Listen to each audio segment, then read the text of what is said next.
Monday, the Nats turned the game around in the middle innings and held on for a one-run win. Last night, the Rockies offense returned the favor, and this series is all tied up. Today, Steven Strasburg goes for his 16th win against the Rockies prize rookie John Gray. Afternoon baseball from Coors Field in Denver.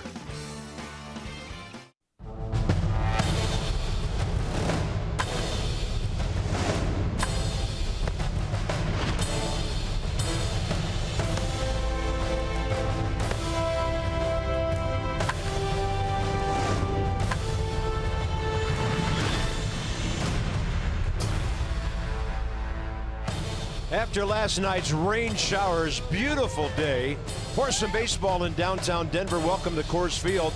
The Nats and the Rockies in the rubber game of a three-game series. And it's no coincidence that when you come to Colorado to play this ball club, you invariably end up talking about your bullpen. The Nats made a couple of moves today. Sammy Solis on the DL, Coda Glover back with the big club.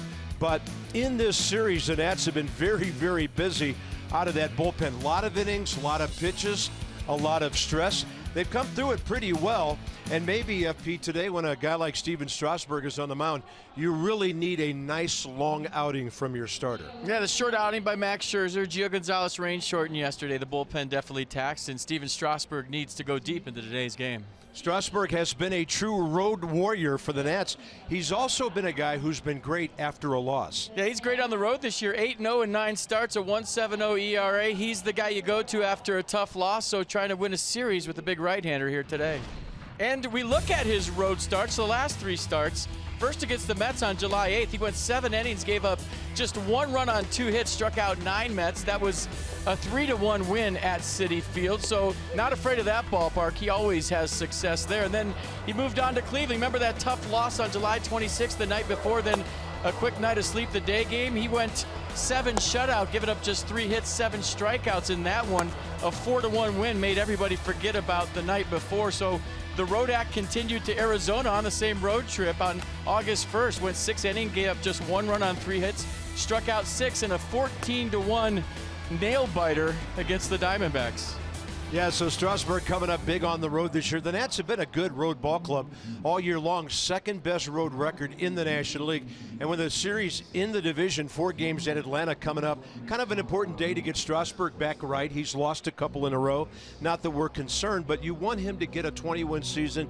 You want him to be your guy going down the stretch. Well, I think there was a little sweat issue last time out with the humidity in D.C. That's not going to be the case on a beautiful day today at Coors Field. Yeah, if you're sweating today, there is something wrong with you. There's the Buffalo, and he's been working with Strasburg and all these other starters all year. In August, 11 ball games, hitting over 350, hitting homers, driving in runs. He loves opposite field pop here as well. It's Strauss and the Buffalo straight ahead.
Great day for a stroll, especially in Denver, if you're heading to the ballpark to watch the Nats and the Rockies.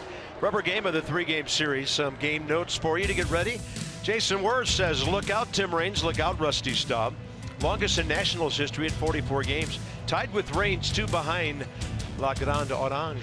384 the on-base percentage during that time for Jason. Daniel Murphy and TJ LeMahieu putting some pressure on him here. 7 for 7 in the series. LeMahieu up to 342. Steven Strasburg out of San Diego State. John Gray out of Oklahoma. A couple of big frontline draft picks taking on each other here today. John Gray lost his last start at Philly, but he's had some ball games this year when he's been able to go 6 or 7. And we were talking to some of the Rockies guys, FP, and they say that he wants to be the guy. He wants to be one of the leaders of the rotation. And I know you think that's very important in a place like this. Yeah, mindset, everything when you're pitching in Coors Field. If you want to be the guy, you want to attack the strike zone. He can. He's got a big fastball. It averages 95. It'll go as high as 98. So last 2 starts struggled a little bit. The league's hitting .410 against him last couple of times out. Strasburg saw the Rockies within a span of about 7 days last year.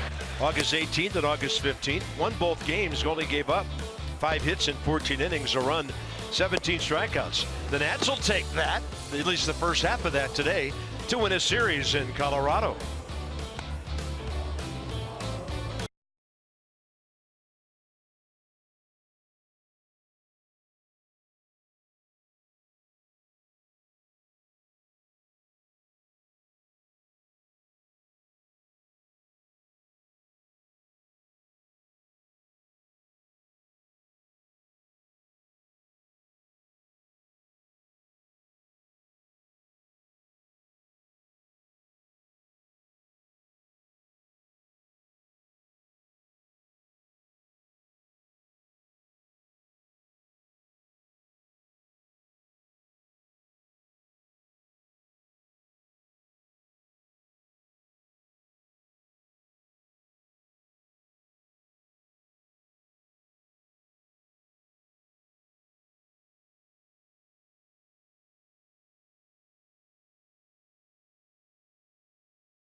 Baseball on Masson, brought to you by PNC Bank, for the achiever in you.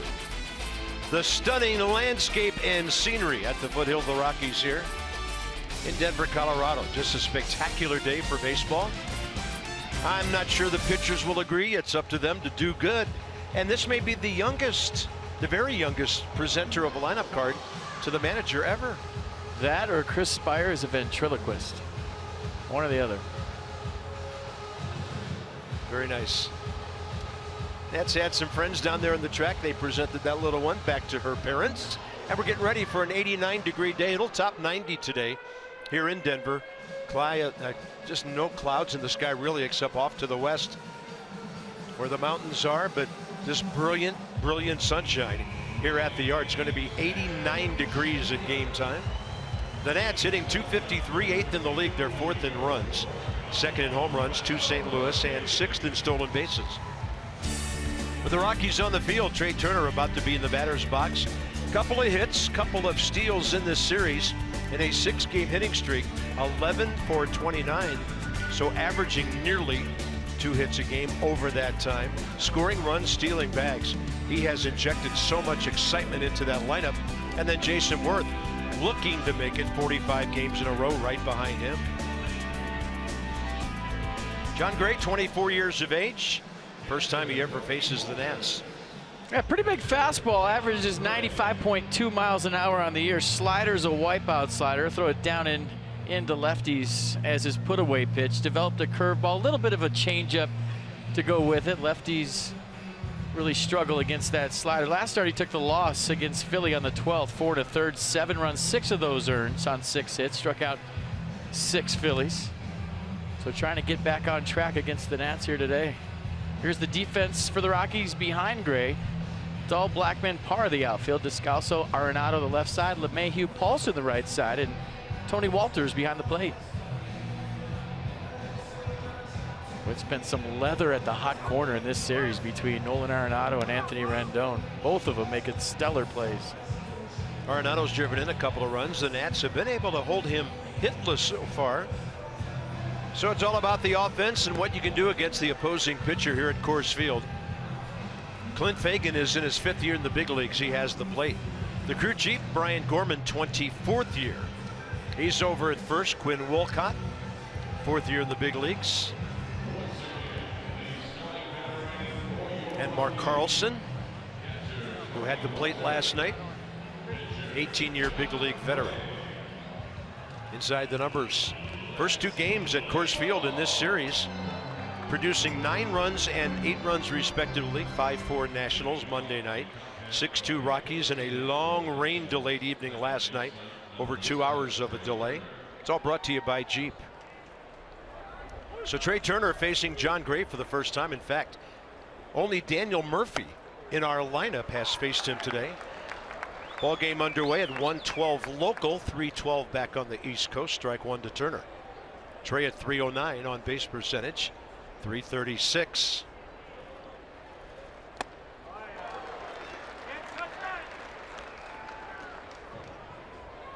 Kind of modified his delivery, really couldn't sustain the windup. Too many moving parts, so he's made this adjustment to where he's almost out of the stretch full time. There's a little bit of a windup here. Watch his front foot kind of step back a little bit. But it keeps him on line more and he's more consistent. He asked for some help and that's the adjustment they made. World Wise Ball Club 56-64. They are 10 games back of a new first place team in the West called the Dodgers. 0-2 pitch. Turner, a really good take on an 0-2 breaking ball. Chase Utley of the Dodgers coming up big at Philly last night. Giants have lost 3 straight.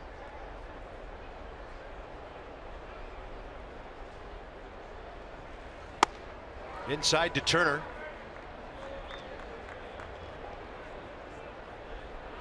Meanwhile, the Nats didn't lose any ground last night. Mets lost. Marlins did as well. Still 8.5, 10.5 respectively over Miami and New York.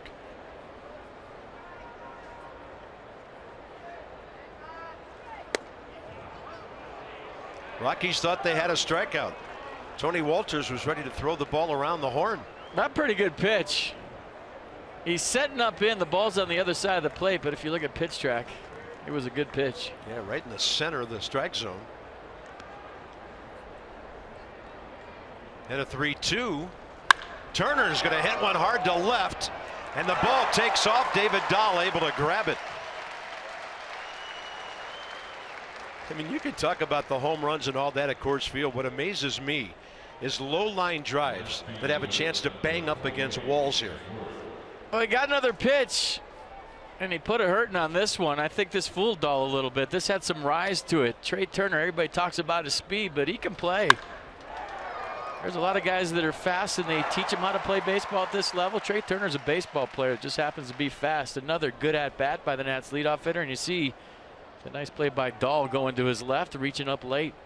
112 miles an hour on the linea. But we have seen some hard hit balls in this series. So here comes Jason Worth. On base 44 games in a row.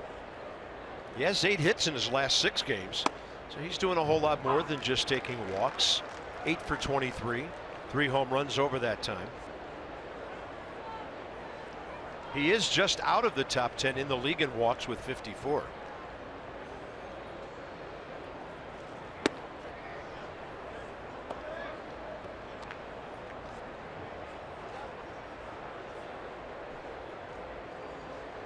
There's Jason Worth fan. It's not really Jason Worth. He's hit. 1-1. Pitch up. John Gray's heater gets on hitters in a hurry. Well, kind of the delivery is very slow and then jumps at you late, and the fastball has some hop on it. But guys like this can lull you to sleep with their delivery.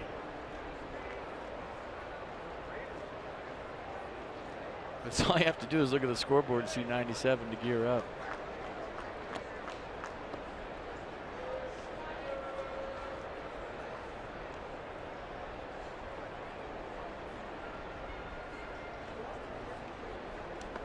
That one hops in. Rockies at home 29-30. Nationals, despite last night's loss, still 9 games over the 500 mark on the road. Still winning 9 of their last 13.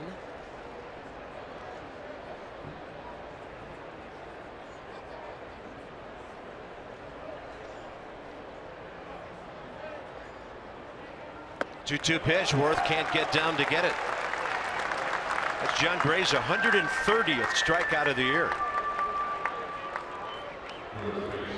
I think that's the slider we're talking about, the wipeout slider. Kind of straight down action there at 90 miles an hour. Worth seeing fastball all the way. The late movement. Pretty good pitch.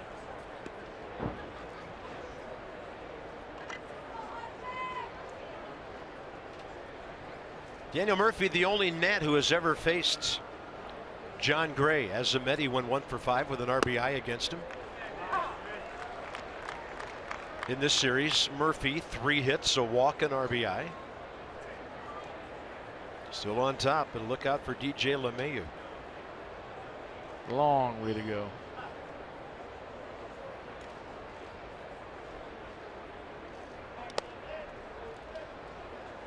Yeah, Murphy last 5 games, 389, 7 for his last 18. Pretty good numbers at Coors Field.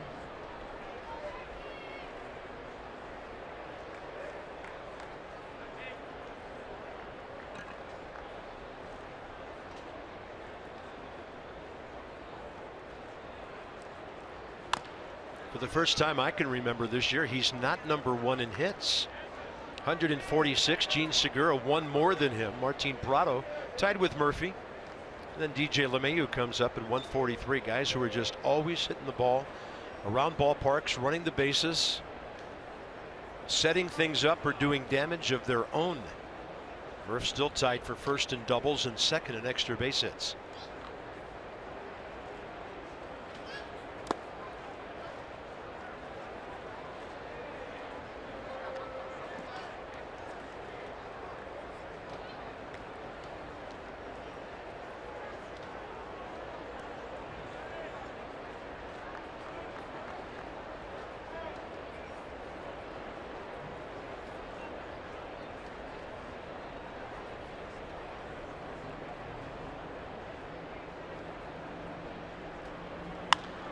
And this one into short right field.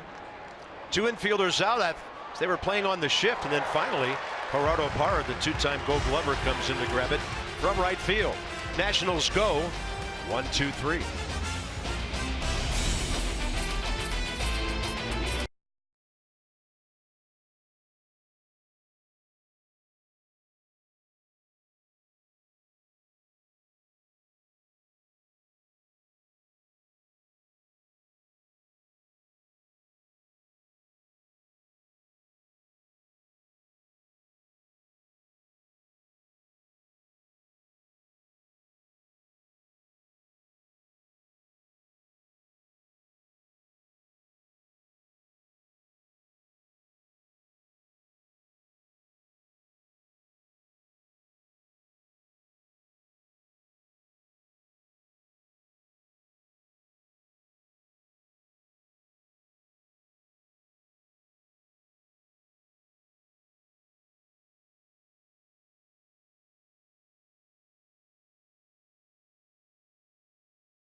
Enjoying a day at the ballpark on a brilliant Denver, Colorado Wednesday afternoon.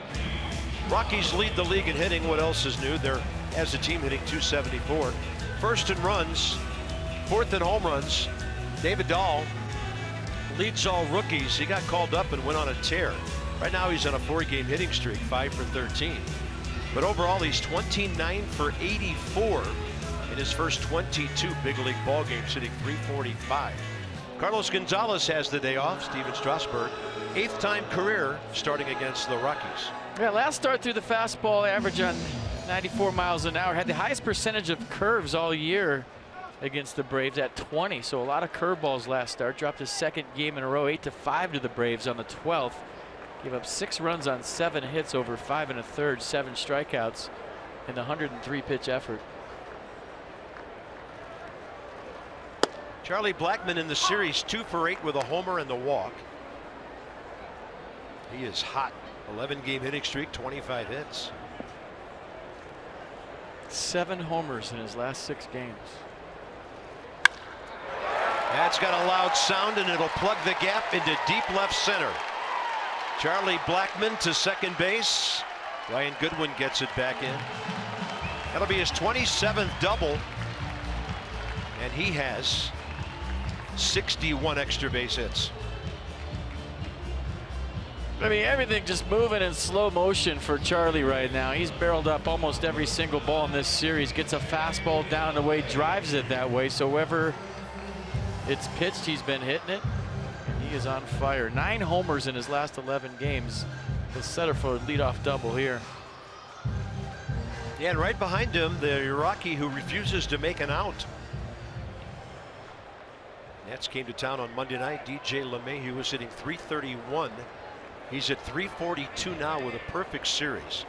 A homer, 2 RBIs. He walked his last time up last night.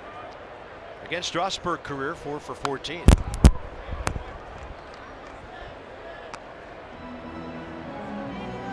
And he's had every type of hit you can imagine. Bloopers, fallen, homers, doubles, triples. You name it, he's done it in 2 games against the Nats. He hasn't gone back to the dugout.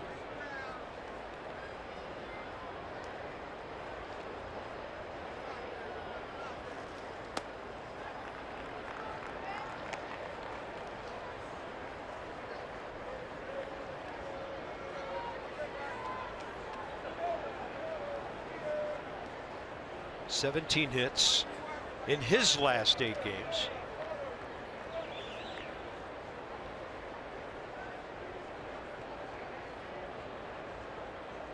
Espinosa trying to keep Blackmon close. This ball well out of play down the right field side. Well, here's the Nats defense behind Steven today for game 3 of the 3-game set. Worth, Goodwin, Harper, your outfield. Espinosa, Rendon, left side. Turner, Murphy, right side. Wilson, Ramos behind the plate. Little different look with Brian Goodwin in center and a different shot of the waterfalls. Yeah, a right-handed starter for the Rockies today, but Ben Revere not playing. He's 0 for 8 in the series. 1-2 pitch and a tapper foul.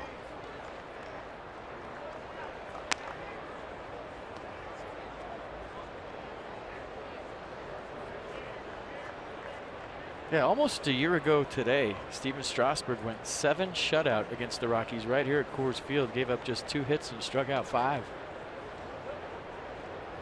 Yeah, 4 of the last 5 he's won. 4 and 3 overall career.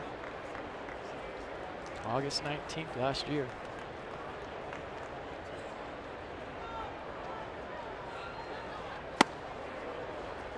That was a changeup. That was near the inside edge, kind of went boring in on the right-hander to move him back.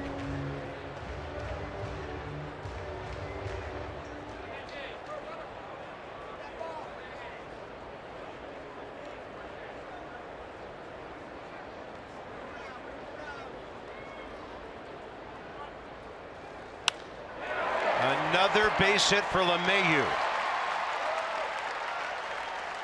Blackmon had to hold up to make sure it dropped in front of Jason Worth.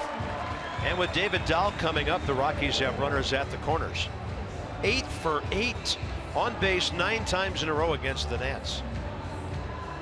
Well, I said it the other night, when Cargo's in there, their first 4 hitters are as good as any lineup in baseball. I don't care who you're talking about.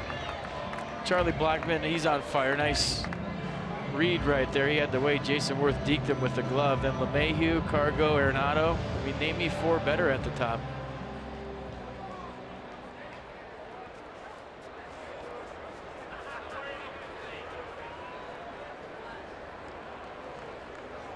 And don't forget Trevor Story's hurt. Mark Reynolds hurt.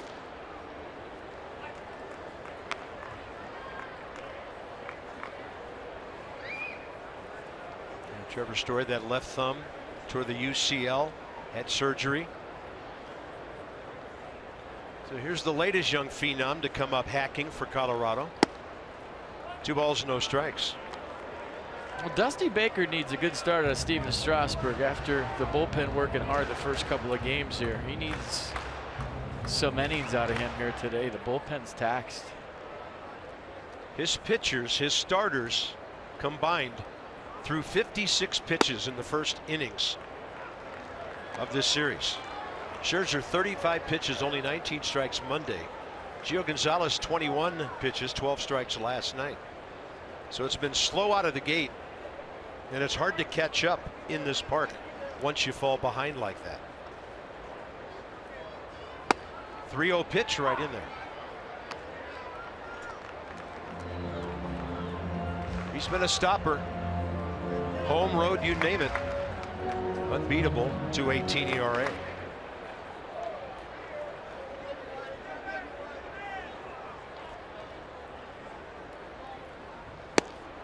Perfect outside edge. The rookie might want to go back and pick up his bat. Nissan will track it. Little arm side run to the 3-1 fastball, and good first time.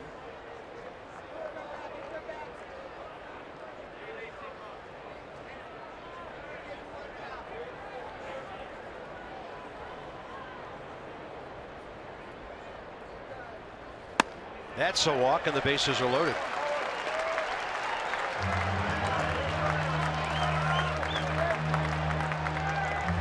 Righty-righty matchup now, Strasburg and Arenado.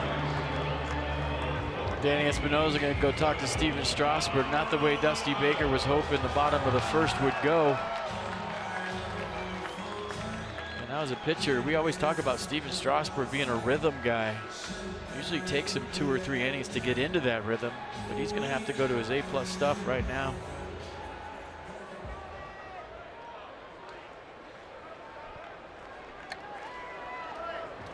Nationals will take a shot at a double play if they can trade that for a run. Arenado hits into a lot of those. We've seen that in this series. 15 on the year, strike 1.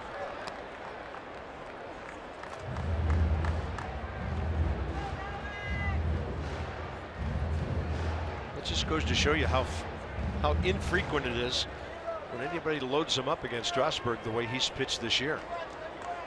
Arenado in the series 0 for 6 with a couple of RBIs. He's going to add to that with his first hit against the Nats.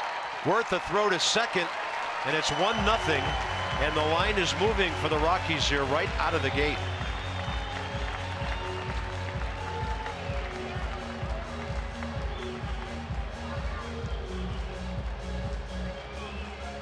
And no cheapies in the bunch either. This is a place where a lot of bloopers fall, but Charlie Blackmon smoked a double in the gap, then DJ LeMahieu with the line drive to left, and now Nolan Arenado approaching that 100 RBI mark. There's number 96, and like you said, line moving.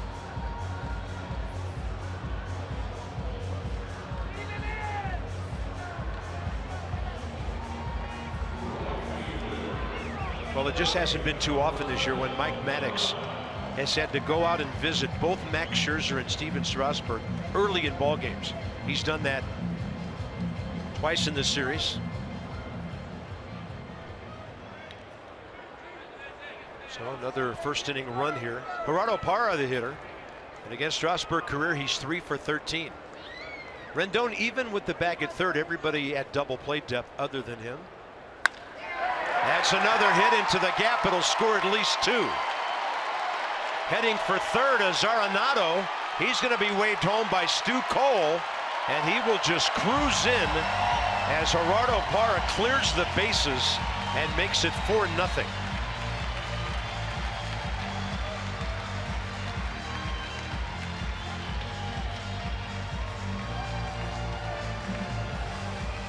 Another gapper and another line drive on a fastball down. So Strasburg trying to pitch for the double play at the bottom of the zone, but Parra always been a good low ball hitter. Goes down and gets it, and it's off to the races for all of the Rockies. Nolan Arenado coming all the way around from first, and a clutch hit by the Rockies right fielder today, Gerardo Parra. 4 hits around the walk, nobody out. Here's Daniel Descalso, and low and inside to him.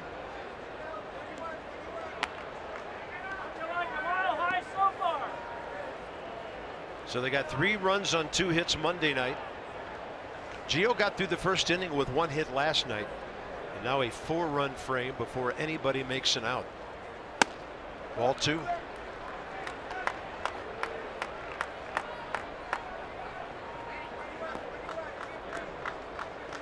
Descalso hitting about 90 points higher than he did here a year ago.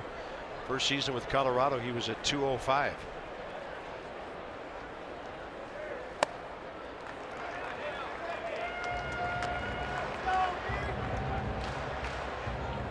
Most of Stevens' success this year has been the combination of power and command. Darting his spots with 95 to 97. Today, the fastball's been up and it's had a lot of plate here early. Up in the zone, 3-1.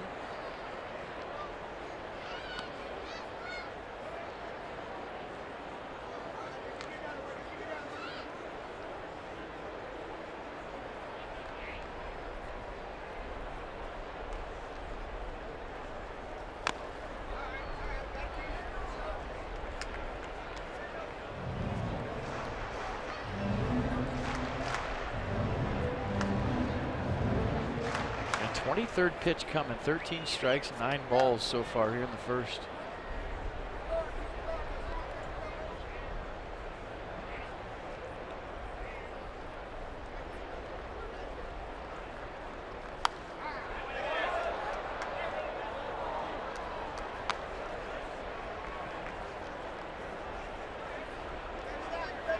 Tell you what, this ballpark and this lineup doesn't really allow you a chance to settle in as a pitcher. You have to be on your A game when the gates open in the bullpen. There's no real time to get a feel for everything. It's almost like you're a reliever here coming in when you're a starter. 3-2 pitch. It's another walk. 6 straight Rockies have reached. Strasburg 41 walks in 144 innings before today's game, and now 2 of the first 6 batters. Ben Paulson is the first baseman. He went 1 for 4 against Max Scherzer in the bullpen on Monday night.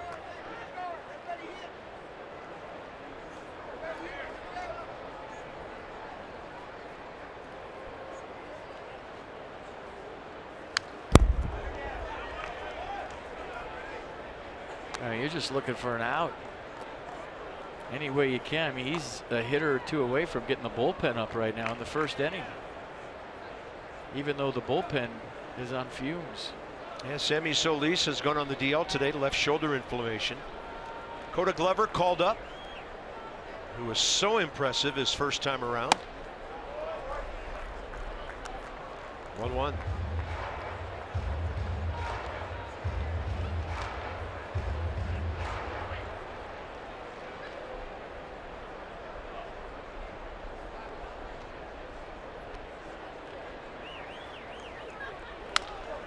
Bouncing ball, right side Murphy. He'll get the lead runner. Danny Espinosa choosing not to throw to Strasburg at first. Pitcher runner approaching the bag, 1 out. I mean, I feel like you should check that slide just because the way this inning's going for Steven Strasburg, you're looking for an out any way you can. And I had no problem with the slide, but based on the rule this year, I mean, maybe you're begging, but why not? It's 4-0.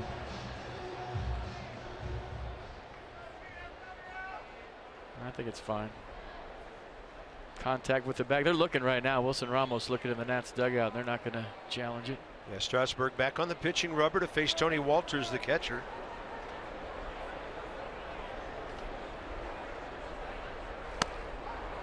Great changeup, turned it over on the first pitch.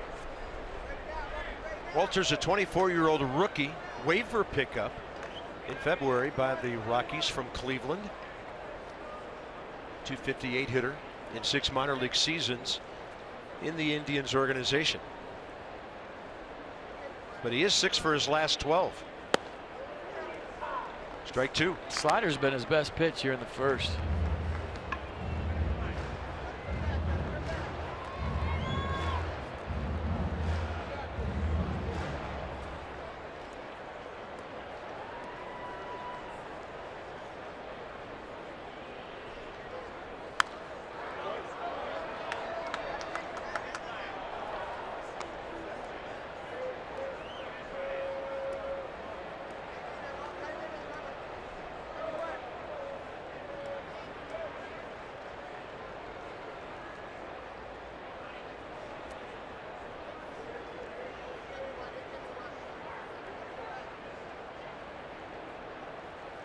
Oh, 2, and it's well outside.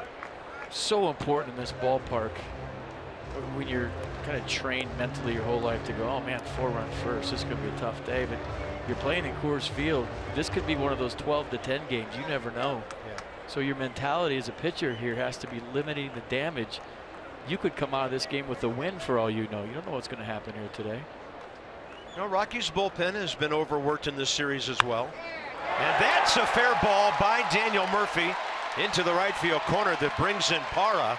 So it's 5-0, and the throw dropped by Danny Espinosa, trying to make a quick tag at second base. Danny comes up limping, holding his left knee down to his ankle with his hand. He got spiked on the slide, I'm guessing.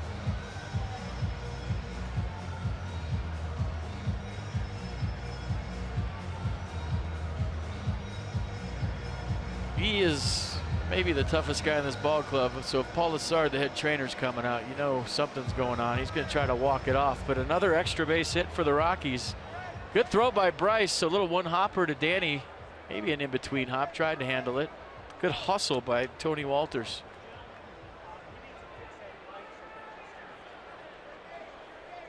The guy that plays some outfield too, so he's got wheels. Pete Rose slide into second. Maybe that's why he's number 14. Kind of like Danny's leg got caught under his body on the headfirst slide there. It's going to take a lot to get that guy to come out of a game. So it's runners at second and third, still only 1 out. And John Gray, the pitcher, is the next batter. The leg kind of got caught in there, didn't it?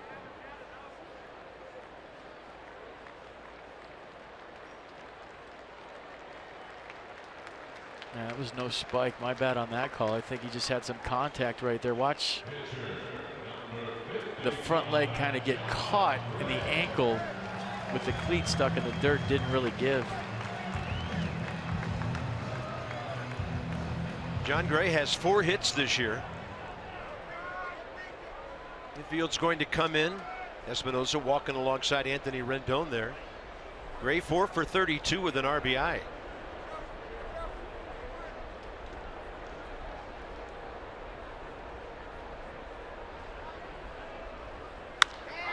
He's going to go to right. He's going to plug the gap and drive in 2 runs. The carry of that ball makes it a 1-hopper off the wall. And Colorado leads 7-0 after 9 batters.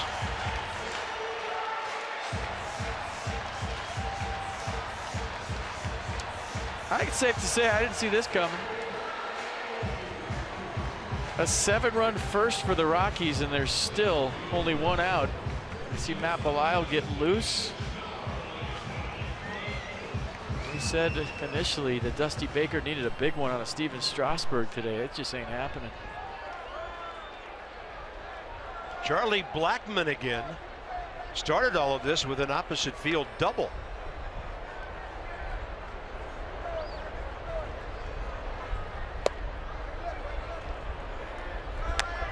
Steven Strasburg has never been knocked out of a start during a first inning.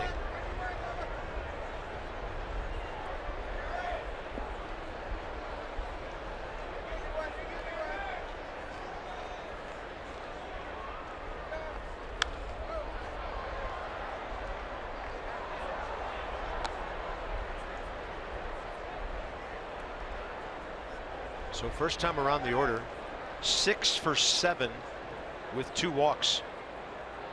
Go the Rockies.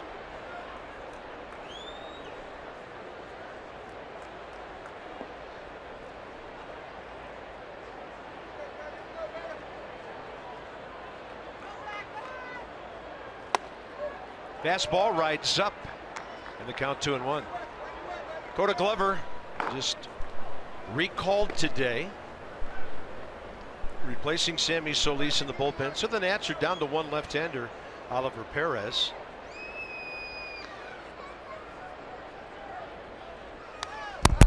Well, Dakota Glover's a 2-inning guy at the most.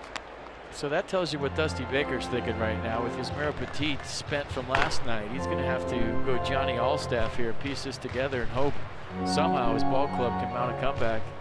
Yeah, Petit 3 innings, 35 pitches last night.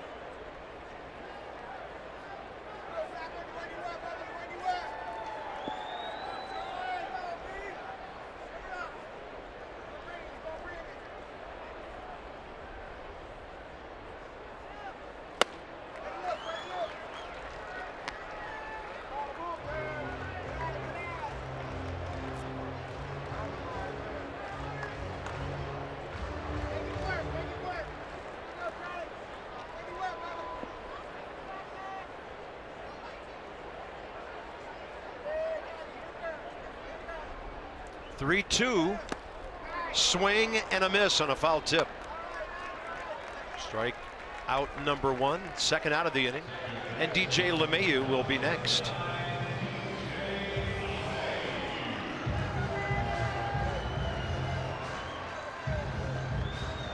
I don't know that I've ever seen a ball player have a series like LeMahieu's had.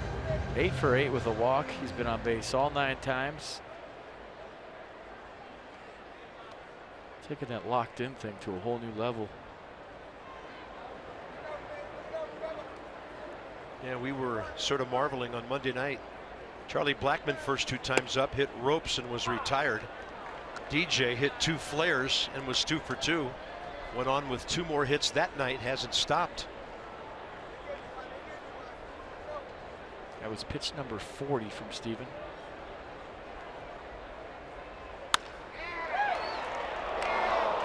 No way. Thought for sure that was going to be fair the way this guy's going.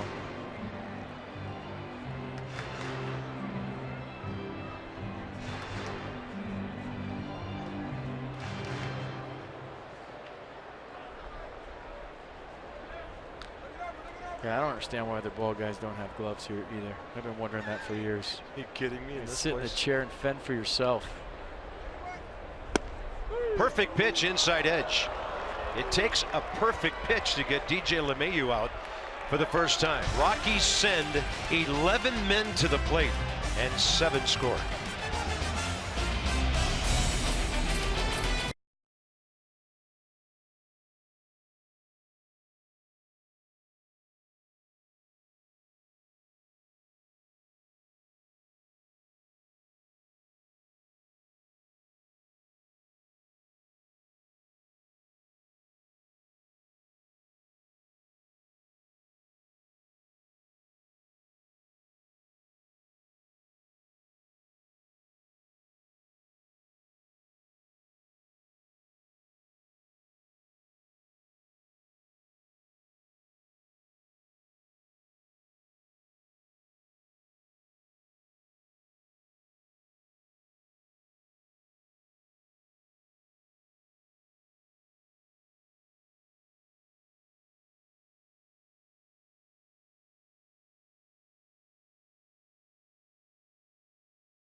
7 spot on the board here at Coors Field. A little earlier than we would like to be talking about bullpen notes, and Dusty Baker would like us to be talking about bullpen notes, but here we are. Cody Glover called up today from AAA Syracuse after Sammy Solis lands on the DL with left shoulder inflammation. Now, it's been an interesting last 12 hours or so for Cody Glover. The Chiefs were in Toledo. He took a drive from Toledo to Detroit and then a flight from Detroit to Denver. Was told at 11:30 last night that he'd be getting the call to the big leagues. Woke up at 4 a.m., didn't have a suit, borrowed AT COL's dress pants and shirt, and got himself here to Denver. Now, the Nationals now only have 1 left-hander in their bullpen. A few weeks ago, they had 3, but then you trade Felipe Rivero to Pittsburgh to get Mark Melancon. And then Solis lands on the DL. Dusty Baker loves having multiple left-handers out there, but now it's just Oliver Perez who has scuffled of late. One good thing regarding Glover is that in 42 total games this season, he has just a 200 average against and an OPS just over 500 against lefties. So he has the ability to get lefties out, but this will be interesting for Dusty Baker over these next couple days. Bullpen has been incredibly taxed lately. 10 innings in this series coming into today. A lot of pitches for Steven Strasburg in that first, and only 1 left-hander out there now. Yeah, and we've talked a lot about the schedule lately. Not many days off, if any, coming over the next few weeks. That's Dan with our Coons.com sideline report. Over 2 million vehicles sold and counting. Bryce Harper in the series, 3 for 6. 3 walks, 2 RBIs, couple of doubles.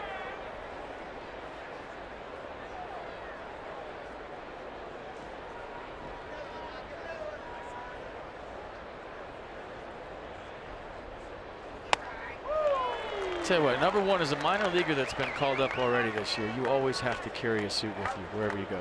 You don't have to let anybody know, but you have to have one in your suitcase, just in case. Number 2, there's no way he thought he was going to be throwing in the first inning in the bullpen after getting in late last night or early this morning.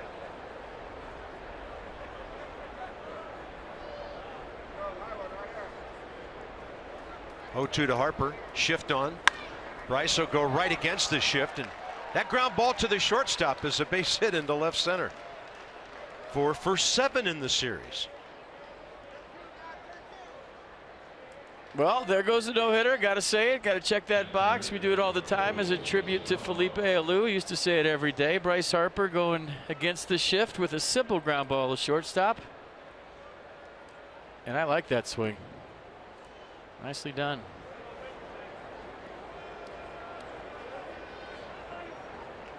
Wilson Ramos has homered in this series. 2 hits, 2 RBIs, a walk.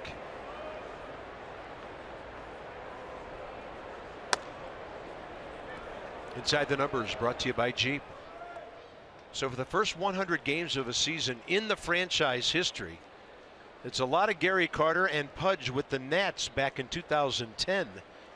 The most hits, Ramos 120. 15 of those in his last 11 games. And check back with me in an hour and a half, and then you could call me crazy, but I've seen games in this ballpark since 1996, and I don't think this is even close to being over.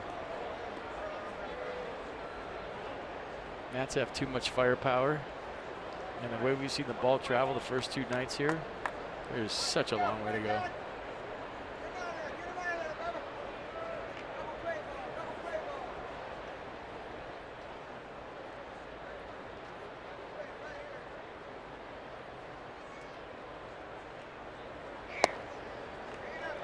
Good take by Wilson Ramos, gets the count in his favor.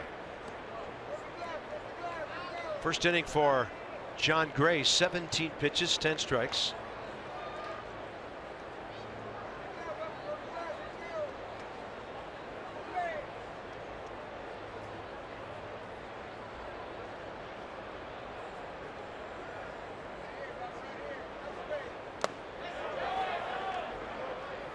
Yeah, no swing on the appeal down to Brian Gorman, ball 3.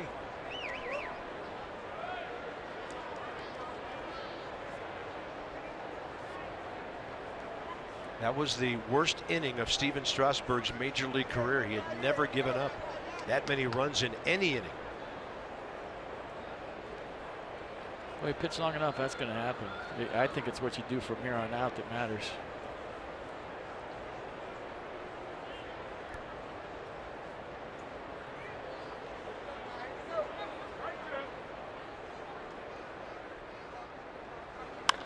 Ramos gets jammed and pops it up. Daniel Descalso, the shortstop.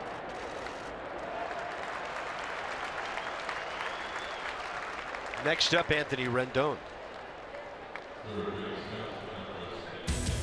Join us at Nats Park August 24th and 25th for the Beltway Series. That's presented by Innova. Watch Nats O's renew their rivalry. All kinds of postseason hopes on the line. Visit nationals.com/tickets. And remember to wear red. Lots of red. Dye your hair red. Monday, Tuesday in Baltimore. Wednesday, Thursday in DC. Dress your baby up red.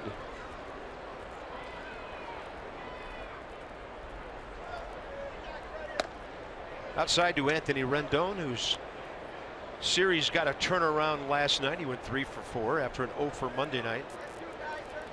He has still hit safely 19 of 25 games. And over that time, batting over .320. 21 RBIs.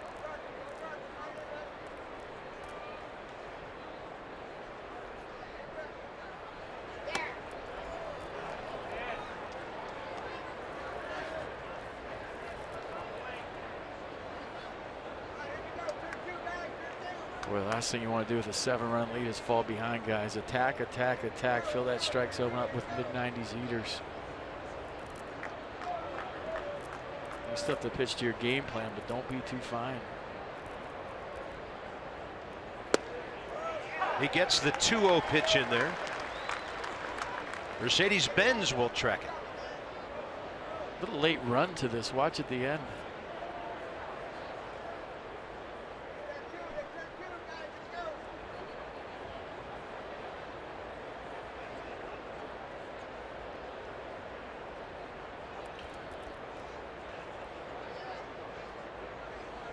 Moving in again, Walters, and then Rendon fouls it straight back.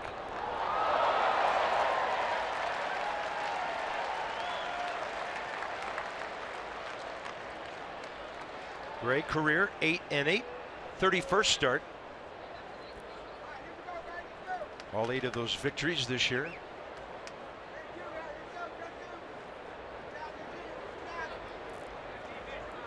Made 9 starts last year in his big league debut and went 0-2 with a 5.5 ERA. Big part of their rotation now. Target in again. And Rendon just got a piece of it on that check swing. Anthony Rendon last night with a 3-knock night. First one was off the prison fence in right center field. And this one falls into right. You see that a lot here. And then how about one right back up the middle for 3 hits last night.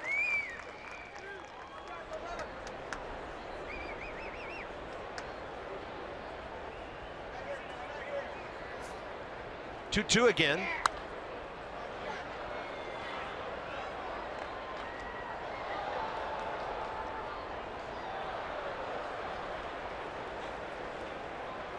Since July 19th, Anthony 30 for 93, 10 doubles, 6 homers, and 21 driven in, and only 13 strikeouts in 105 plate appearances.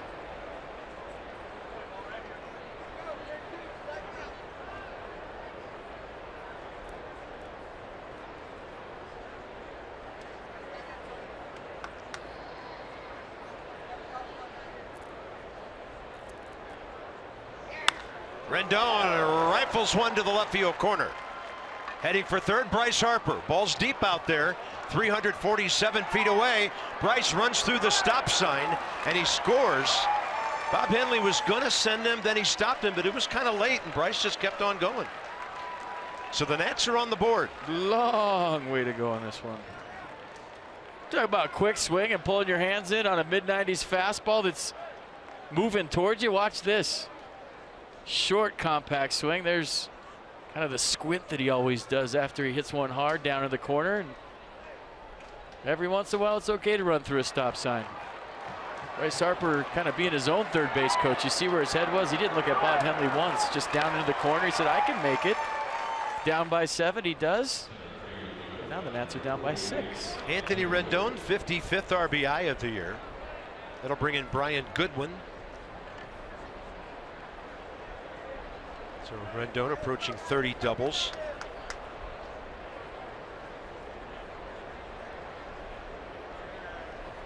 Goodwin 2 for 13 in 6 games since his call up.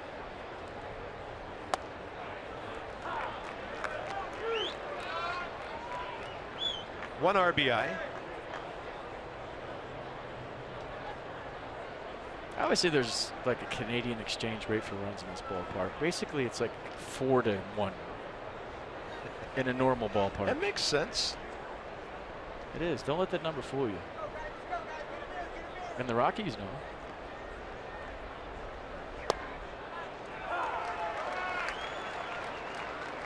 Oh, and 2 to Goodwin. 25-year-old outfielder from Rocky Mount, North Carolina. 34th overall player taken by the Nationals 5 years ago. Out of North Carolina, the school.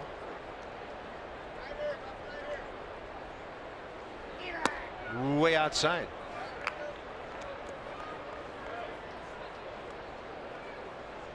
I'm still stunned by the ball that John Gray hit. A low line drive that one hopped the right center field wall.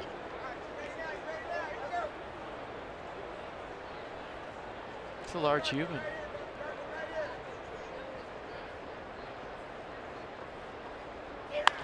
Goodwin pulls a base hit to right field. Rendon around third. Bob Henley sends him. Throw to the plate, cut off, and it is 7-2. 3 hits out of 4 batters here in the top of the second. Well, you get the feeling that this one's going to end up 41-40. Nice piece of hitting by Brian Goodwin. You know, you're making me feel real good about that extra sandwich I brought up from the media dining room for later. Sometimes you have to exaggerate to make your point, but it's that kind of place. It's going to be a slugfest, folks. So already in the ball game, 9 runs on 9 hits between the two teams. Nobody's hit one out. Danny Espinosa 1 for 7 with a sacrifice here. 9 runs scored in this ball game in an inning and a third.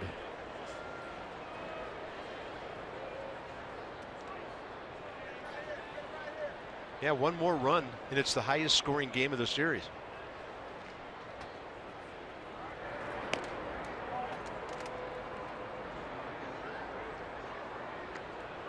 Hey, you can run on John Gray. He's pretty deliberate to the plate. 8 stolen bases this year against him, only 2 caught. Goodwin stole 14 at AAA Syracuse. And if you're wondering if you can still run down by 5 in the second, heck yeah.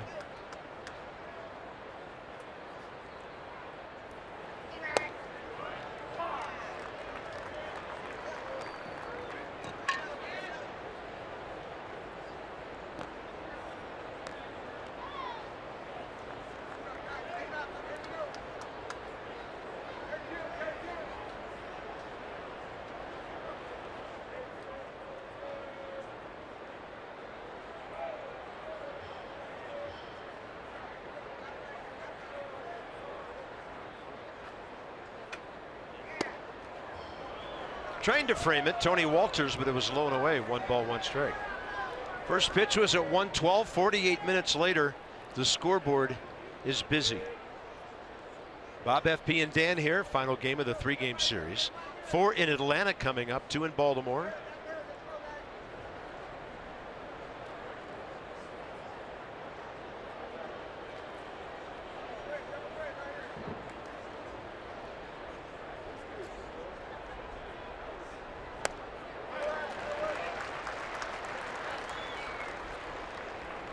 Nissan will track it, strike 2. It's a slider. He throws it harder to lefties and righties. Sometimes it has more of a cutter action to it. But he's kind of tinkered with that grip throughout the season to get the right feel.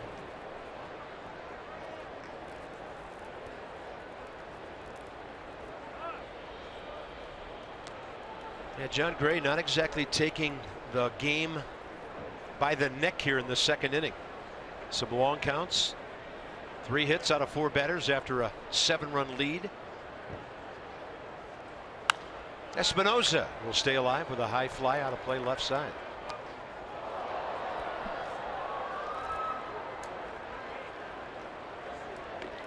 He has been hit pretty hard the last couple of times out. 3 2/3 against the Marlins here. 10-7 loss. 10 hits, 8 runs. At Philadelphia last time, 3 1/3. 6 earned runs, 6 hits. 10-6 loss. And a .410 average against in those 2 starts.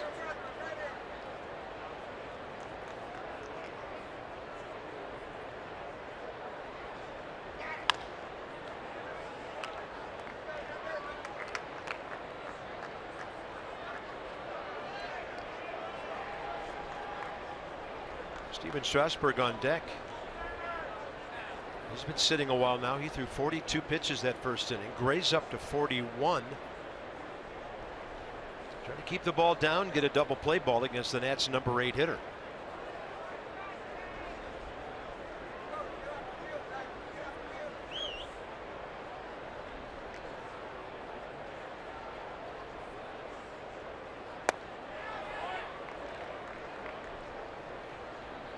So on the appeal, no swing. 2-2.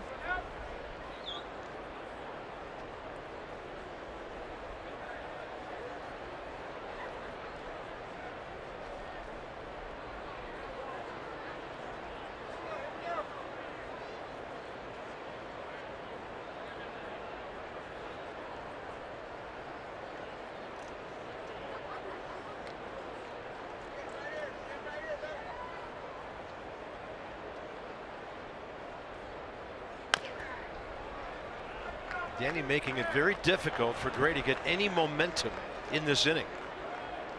With MLB.TV Premium, the #1 live streaming sports service, watch every out-of-market game live in HD on over 400 devices. Includes a free subscription at Bat Premium, the #1 app for live baseball. Visit MLB.TV for details. You need a lot of cotton candy today, man. At least 4 more. And then sprint home. 2-2 pitch. Espinosa hits one fair. Double and triple clutch there by Ben Paulson. So Goodwin goes to second on the second out. Steven Strasburg, who has 10 hits this year, a chance to cut further into that lead. And a chance to get John Gray back for his double.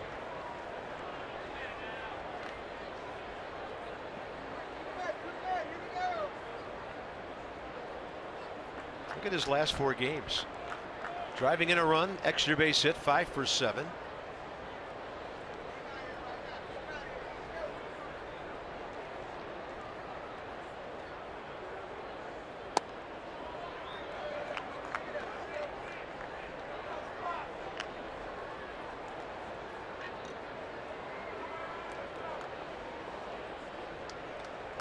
Outfield with center fielders, right fielder. Swung way around to the right side.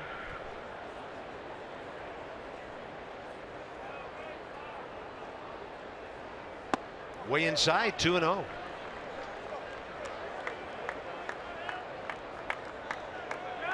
So right now, John Gray is about to throw his 30th pitch of the second inning. And his 47th already of the game.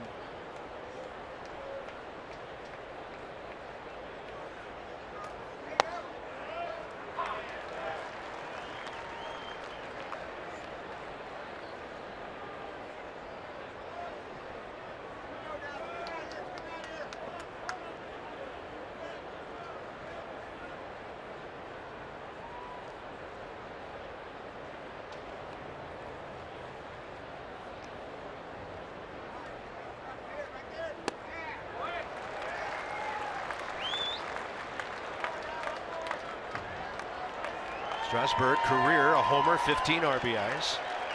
Rocky fans trying to make some noise here to get out of this long inning.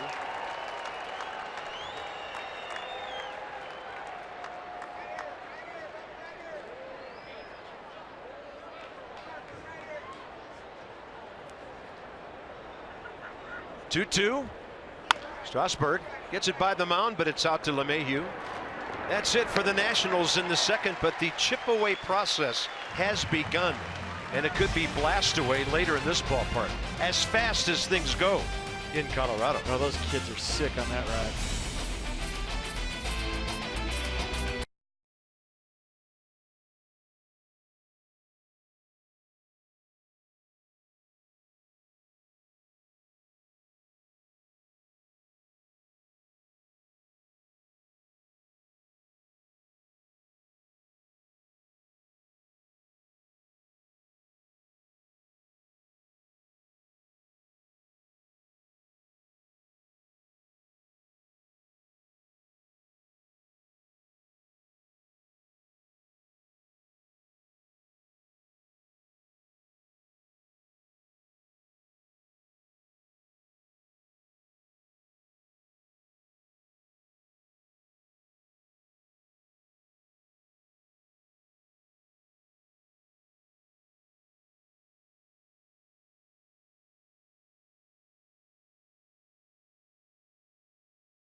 Nationals 2, it's already the bottom of the second. Nats Plus members and season plan holders, the Nats postseason and renewal process has begun. The deadline to purchase your postseason tickets, August 31st, plus if you renew by next year by that same date, you'll receive an extra postseason ticket offer. Log into your Nationals Access account, contact your account rep, or email ticketinfo@nationals.com today. Some Geico highlights. Maybe you're just getting home from work in DC and you missed the first inning, and then the Rockies came out swinging. I almost said the Nats came out swinging because we're used to saying it. But here's the barrage. There wasn't a cheapie in the bunch, folks. Even John Gray got in the act with a double into right center field. So damage done. Nothing you could do about that. What do you do now if you're Steven Strasburg? Attack.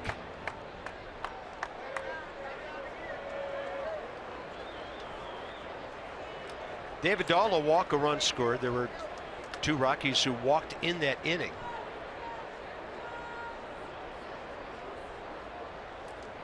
Yeah, who would think that you would give up an inning like that and you get the last two outs against Blackman and LeMahieu, the way they've been going. But that's the way it turned out on their second times around in that inning. Good breaking ball by Strasburg, got in on the hands of David Dahl, out on a close play. We noticed how quickly Monday night he gets down the line. Strasburg, 3 hitters in a row. Inside the numbers, brought to you by PNC Bank. Steven Strasburg has loved the run support. John Gray as well. Jake Arrieta gets 7 runs a game from the Cubs. We saw Chad Bettis last night, and he had a good record coming into that game. 10-6. Scott Kazmir of the Dodgers living large as well. Stevens had a 10-2 win, a 14-1 win, a 12-1 win, a 13-2 win at Kansas City. You know what that tells you, though? Doesn't give up many runs when he gets that support, does he? Yeah. A 9-1 win at New York. 9-6 win at Philly, or against Philly. Nolan Arenado swinging a foul tip. Yeah, so not like he's winning 10-7 and 9-6 when that happens. He's doing his usual thing. Came in with the ERA 3.07. 6th toughest pitcher in the league to hit at 207.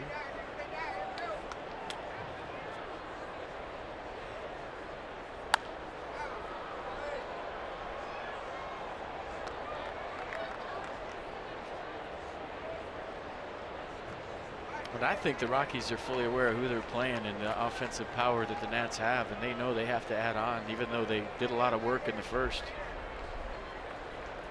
Big hit by Anthony Rendon in the middle of that inning, got the Nats on the board.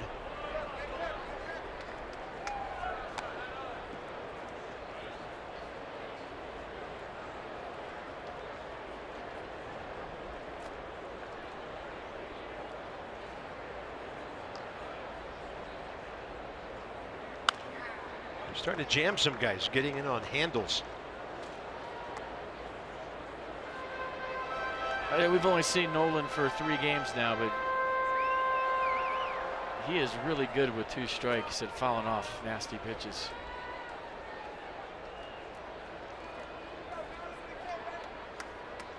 He'll fight you, seems like.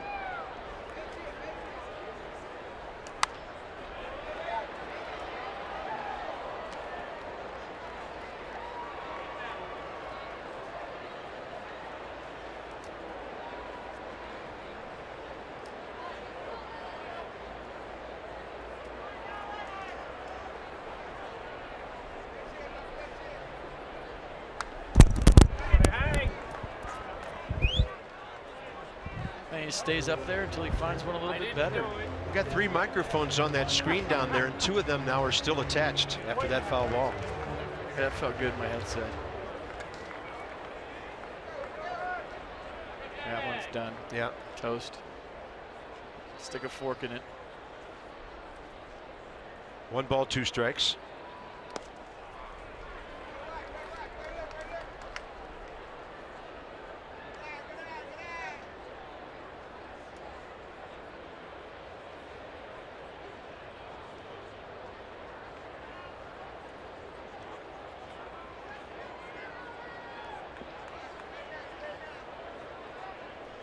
One out, bottom of the second, 2-2 pitch. Arenado hitting one hard and hooking. Hooking at another defenseless ball dude. Yeah, it has to be one of the great ironies in baseball. The ball people in Colorado, no gloves. Go play shortstop without a glove. Try playing center without one. Can't be on the field without a glove. I guess you could headbutt it with your helmet. 2-2 with 1 out.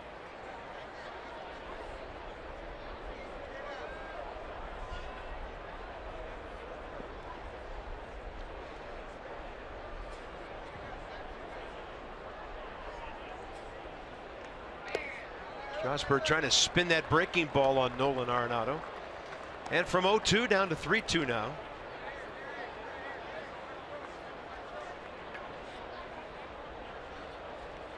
So 10 pitches all over the place. He has swung at 7 pitches.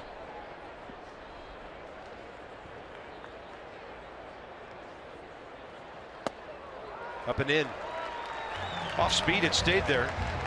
3rd walk of the day. But do you see, I mean, how some walks go at the major league level? Everybody said, you know, walks, you give them a walk. That walk was earned. He fouled off a bunch of borderline pitches, stuck his nose in there, worked an 0-2 count to a walk. Put a star by that at-bat. That's not easy to do against anybody at this level. 53rd of the season for that outstanding player. It's looking like a bullpen day, isn't it? When you look at the pitches by inning. Gerardo Parra, the big blow of that first inning, clearing the bases with a shot to right center. That made it 4-0 when he brought in 3.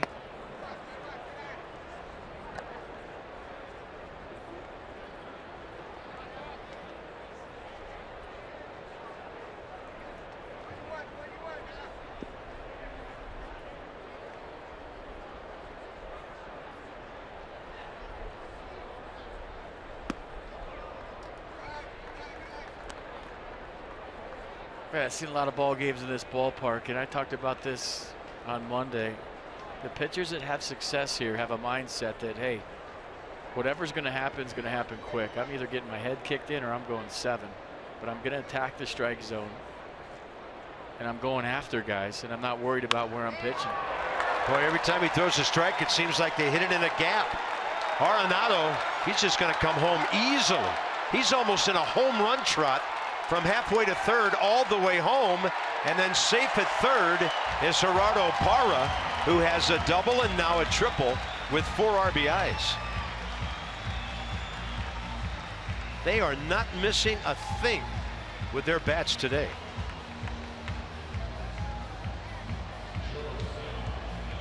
Yeah, fall behind 2-0 and throw a fastball down the middle. And Gerardo Parra ready for it. His second gapper of the day. And a pretty close play at third base. But the Rockies answer the Nats too with their own. Infield in, Descalso the hitter. He drew a walk first time. Rockies have 8 runs on 7 hits.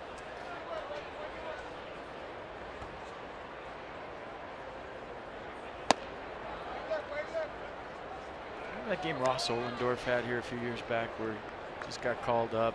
First win as a Nat. Came in, had a smile on his face out of the bullpen and just didn't even care. He was out there having a good time throwing strikes.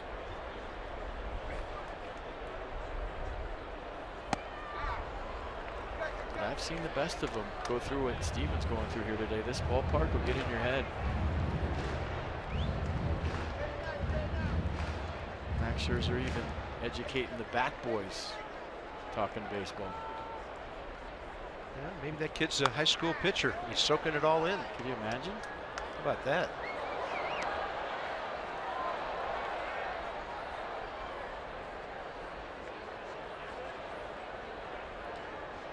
What a great job to have.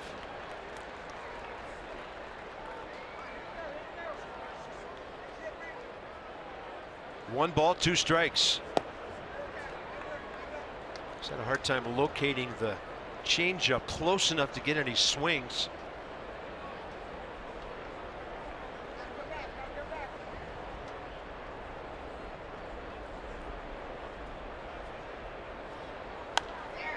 On a pitch up, fouled straight up. Wilson Ramos can only watch it sail over the screen.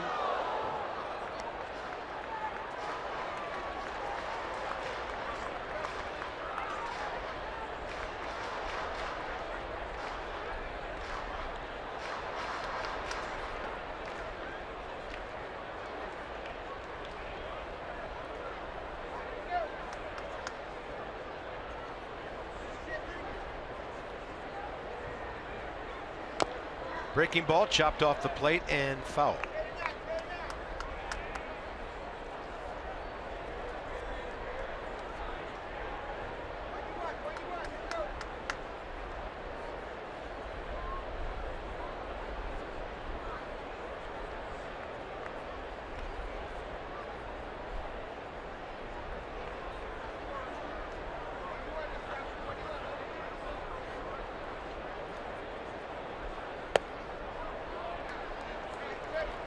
Three and two.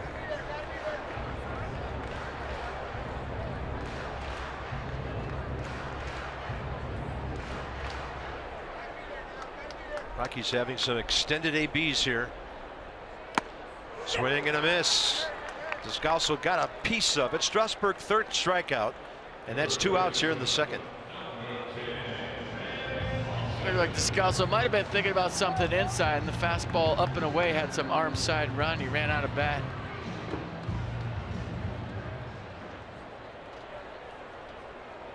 Ben Paulson reached on a fielder's choice. That was that ball hit to the right side on which Murphy threw to short last inning. This one's going to be off the glove of Daniel. Strasburg late getting there. The runner beats him. And the Rockies have another run. It's 9-2.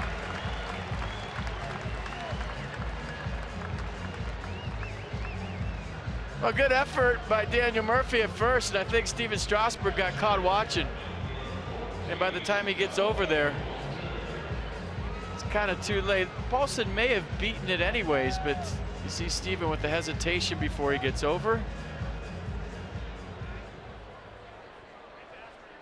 And another run for the Rockies. 9 runs on 8 hits.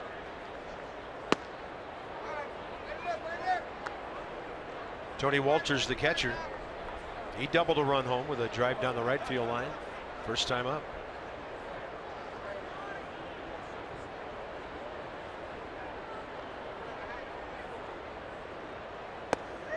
Good pitch, good location, outside edge. 1-1. There's a lot of things you can't control in this game, but getting over to cover first is something you can.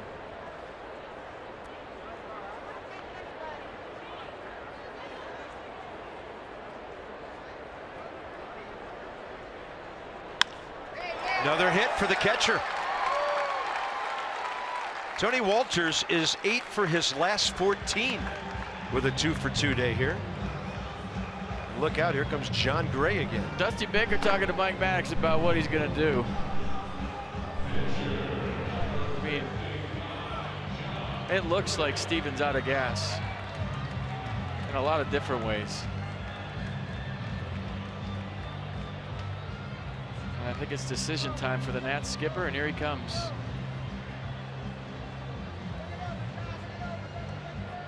Inning and 2/3. To this point, 9 runs on 9 hits.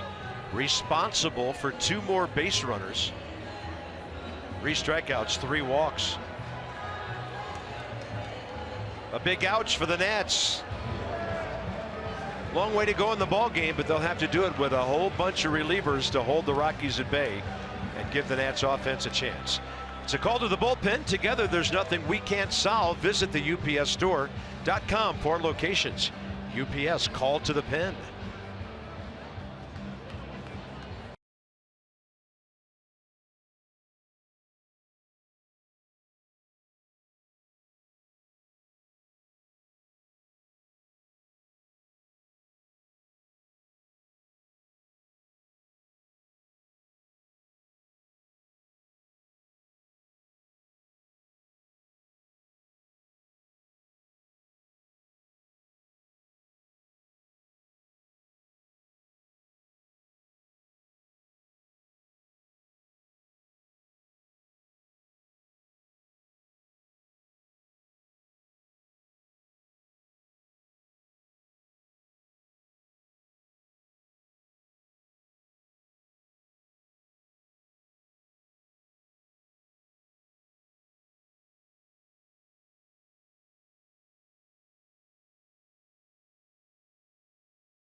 League insights. When you have it, you know how to handle your finances with confidence.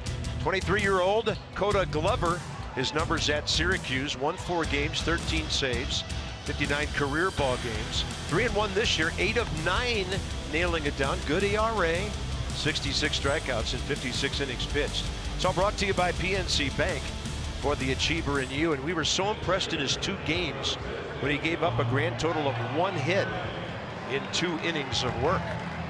Yeah, definitely a back end of the bullpen guy, future closer material, but with all the use of the bullpen in the first couple of games of the series, Dusty Baker leaning on his young right-hander just called up. So fastball first go around averaged 97 miles an hour. Little rivalry here. Kid out of Oklahoma State pitching to an Oklahoma Sooner. John Gray, who doubled the other way to drive in 2 runs first time up. And a slider will go 90, change up 86.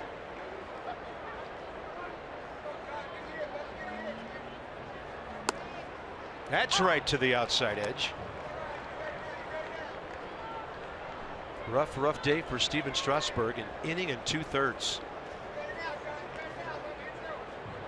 9 hits, 3 walks.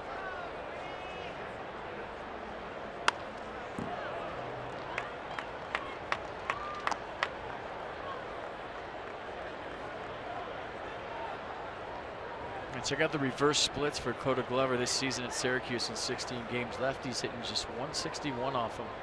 Righty's not doing much better. We're big fans. First time around, this guy's got electric stuff. Staying away with that slider. And the makeup to go with it. He just looks like a closer, doesn't he? He does. 6'4", 235 is John Gray. Glover, 6'5", 225. Played for his dad in high school in Heavener, Oklahoma, little town. He didn't live in that town, but he said, my dad was the coach. I had no choice. His dad's been coaching 35 years. Fastball away, 2-2.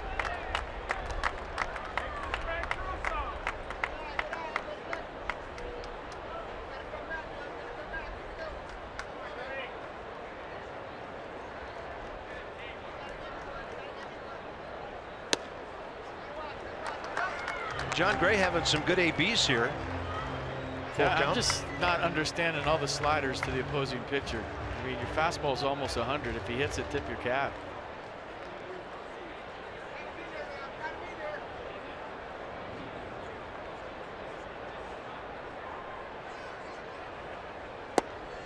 Fastball, he tried to get it at the knees, and now the bases are loaded again. You cannot walk guys in this ballpark, and the Nats have walked 4 batters in an inning and 2/3. Here comes Charlie Blackmon for the 3rd time in 2 innings. 8th Rocky to bat in this frame.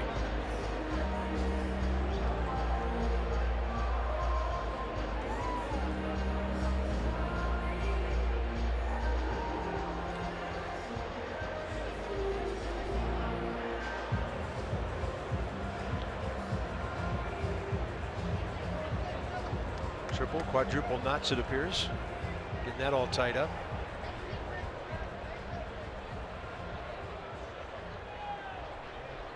"30-second clock is gone. Clint Fagan isn't. Now they all are. I think that went something like, hey, we need to get some innings out of here.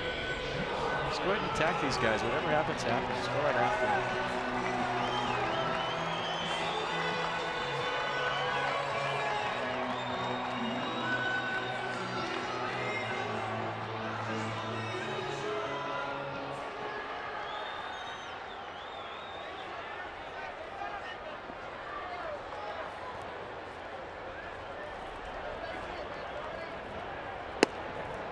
Strike call, low in the zone. Blackmon 1 for 2 with a double.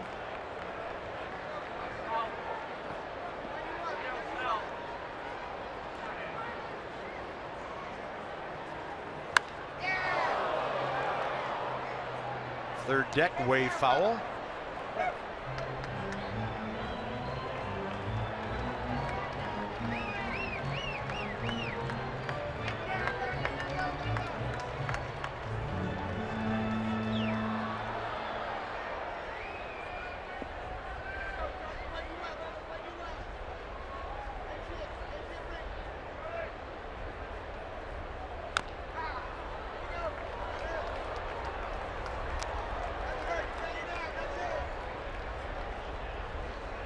I saw this stat today. In a span from August 6th to the 15th, Charlie Blackmon was the 2nd major leaguer ever to record at least 24 hits and 9 or more taters in a 10-game span. The other guy, Jimmy Fox for the Philadelphia A's in 1933. That's how hot he's been.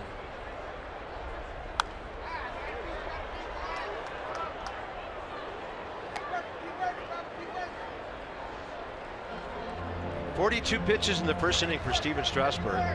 Strasburg and Glover combined 40 in this inning.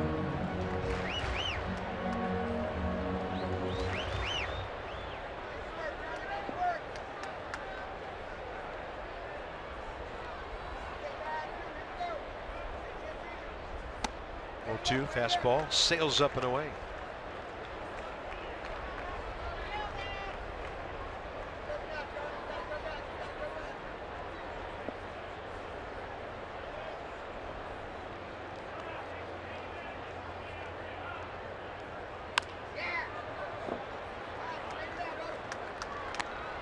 To the Rockies' credit, they've fouled off a whole lot of pitches today to really extend some at bats. Third baseman Paulson, who had an infield hit.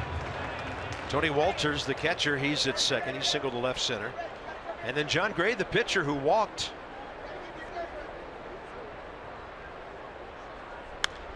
Blackman pops one up, but it's heading on a play.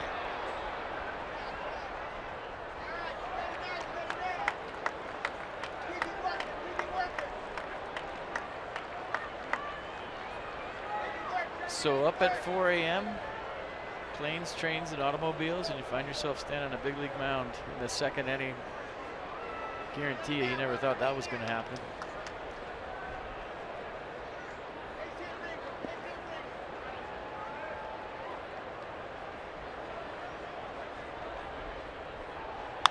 One-two pitch and a high fly to center. Goodwin tracking it. Stays in the yard. And the Rockies will have to settle for 9 runs in the first 2 innings. Anxious moment there. Top of the order in the third. Turner, Worth, and Murphy coming up. 9-2 Colorado.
Didn't quite make it to Rio, but they've got plenty of challenges here in Colorado. That guy is actually in center field here at Coors Field in the Fountains. Yeah, it's bigger out there than it looks from here. It is. That's it. He's in center field having a good time. Look at that video. Have a good time and celebrate Max Scherzer's historic domination with the second of 2 no-hitter bobbleheads. That's presented by PNC Bank. First 25,000 fans. Friday, August 26th. You'll get this bobblehead when the Nats take on the Rockies. 7:05 start. Visit nationals.com/tickets.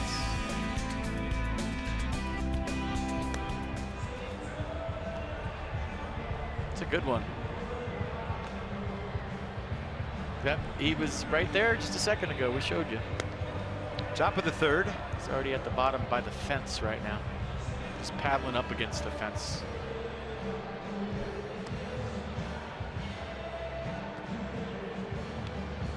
.49 pitches, 32 strikes for John Gray through a couple of innings.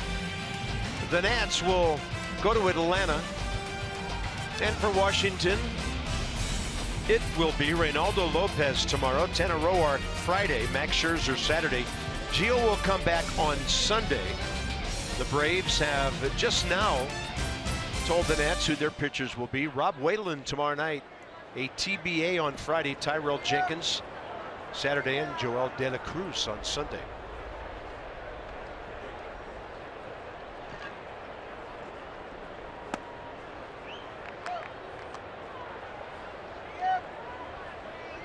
As a ball player too, you can only crank it up so many times and feel like you can get back in a ball game, especially this time of year. And a lot of times your body won't let you do it. If you do put some runs up there, you're hoping for a shutdown inning to kind of keep that momentum and that vibe in your dugout. Turner takes one to the inside edge. Trey hit the daylights out of the ball first time up. Dahl had to go back to his right and make a leaping backhand stab to keep him from a double or a triple. He's going to pull into the left side. Arenado, little double clutch. Very close at first and out. One little hiccup and you can lose Trey Turner on a ground ball. I think Arenado shook his head after that saying, man, is he fast? And are the Nats going to look at this? Chris Spire going down to take a look. I mean, nice glove play on the in-between hop. Look how soft he was in the backhand, but the little bobble, the little bobble made things, see the bobble right there? A little hairy at first base. Are they going to look at this? Let's look at it first together. Like got him. Yeah, he's out.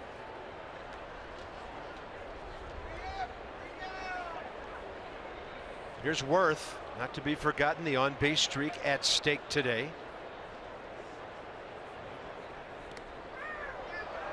It's a ball that hit the dirt, hit the catcher's mitt, and went over the screen. Inside the numbers from Jeep. So guys who've done it in a single season since 2012. Joey Votto the longest. Former Rocky Michael Kadire. Matt Holliday also played here. Worth, and of course Tulo. So no great mystery that these offensive lists we look at often consist of a lot of Rockies. There's a young lady who was horrified, and it went pretty viral when Jason Worth was hit by that pitch last night. One of the greatest fan replays we've ever seen. Yeah, he got hit by a pitch, and this was her reaction. It's okay, honey. It was a glancing blow. Don't you hit my Jason.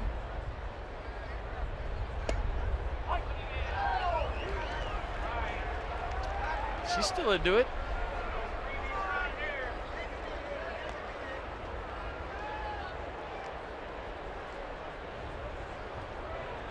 She wants to see Jason aboard here. So do we.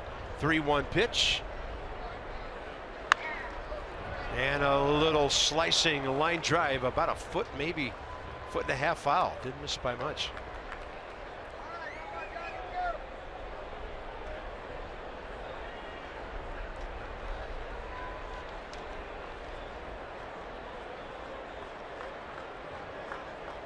Yeah, 41 hits during this streak, 31 walks, and he's hitting .308. So it's not like he's just hitting .240 and getting a walk every now and then. He's done some damage. Worth takes the ball, and he's on for the 45th game in a row. A borderline pitch, a good take. He's aboard here in the third inning. And now that's the second longest in franchise history, behind the 46 of Rusty Staub. Pretty close pitch. Tried to run back the fastball. 3-2. Worth gets the call. The streak continues. 55th walk of the year. She's fired up. Gonna have a swig. Strike at the knees to Murphy. Heads up George Von Haltern. 1893 holds the record. The National League was 60. 15 away. This is doable. Serious. One bag at a time. 1893. I think he had, what was it, 9-pitch walk back then? He really earned that streak.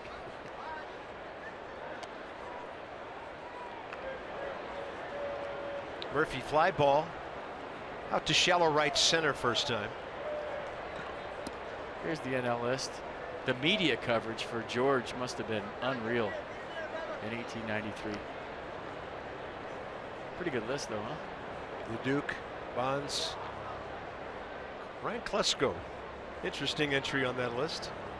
A guy known for his offense, not the other side of the ball. Murphy on a pitch down and in, fouls it. 0-2.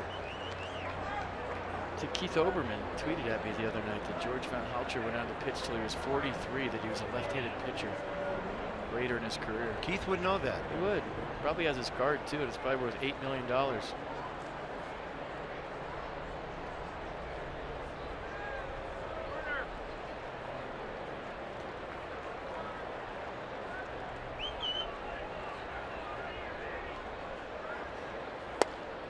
Murphy knew it, walks away.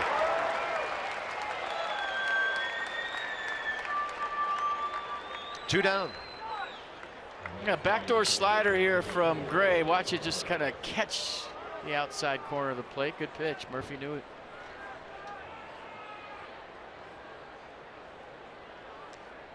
Really haven't seen the league try to work Murph consistently outside this year. It's just everyone trying to pound him in and miss it, and he's making them pay. Bryce Harper right through shortstop where it's open again. A base hit first time up.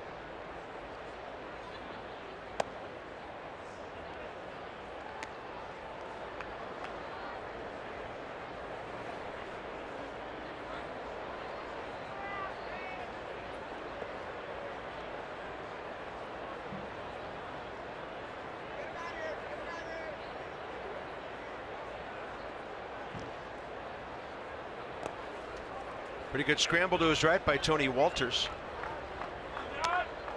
Harper has a count of 2-0. Bryce has had a good series, on base 7 times. 4 for 7, 2 RBIs, 3 walks.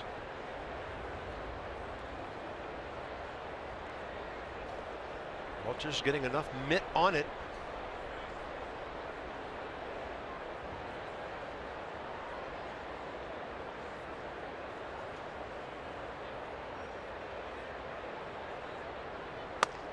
Strike call. Fastball outer half. Shades on behind the mask. A lot of glare here at Coors Field in day games.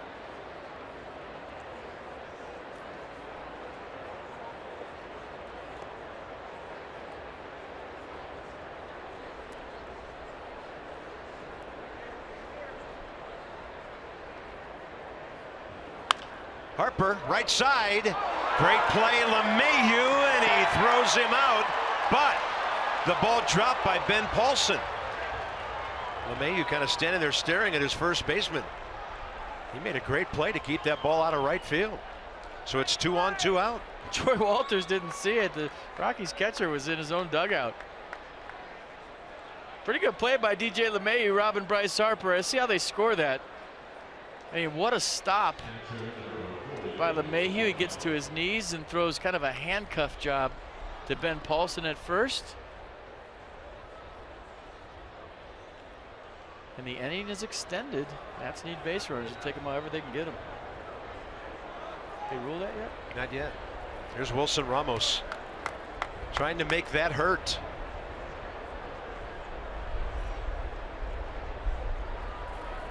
Definitely wasn't a routine play.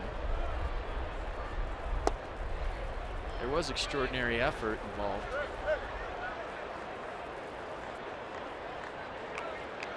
And I think if you give the air to anybody, you have to give it to Ben Paulson. So maybe you just give it a hit. It's Coors Field. Everything's a hit here. Yeah, we're told E3 on the attempted catch.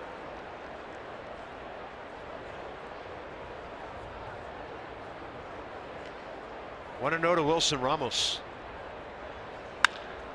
Hard hit, but right at the shortstop. Descalso, short way for him. The Nats get a walk, and strand 2, they've left 3, and after 2.5. The Rockies 9-2.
Greater coverage of baseball brought to you by T-Mobile. Jose Altuve, 786 games, second fastest ever to get to 1,000 hits. Ichiro, the only guy who beat him. Dansby Swanson, the #1 overall pick just last year, goes tonight for the Atlanta Braves big league debut. We'll see him this weekend. Mookie Betts, he's been crazy with the bat lately. And again tonight, it's the Red Sox at Baltimore. They are both tied a game and a half behind the Blue Jays, who won again today. They beat the Yankees 7-4 this afternoon. By the way, I did notice Jose Altuve is not a top of the order guy for the Astros anymore. He's batting third in their lineup these days. Best hitter in baseball, 365 to start the day with 170 hits. Might be the MVP of that league. 86 pitches. And then the 27 foul balls. My goodness, it's a one pitch out.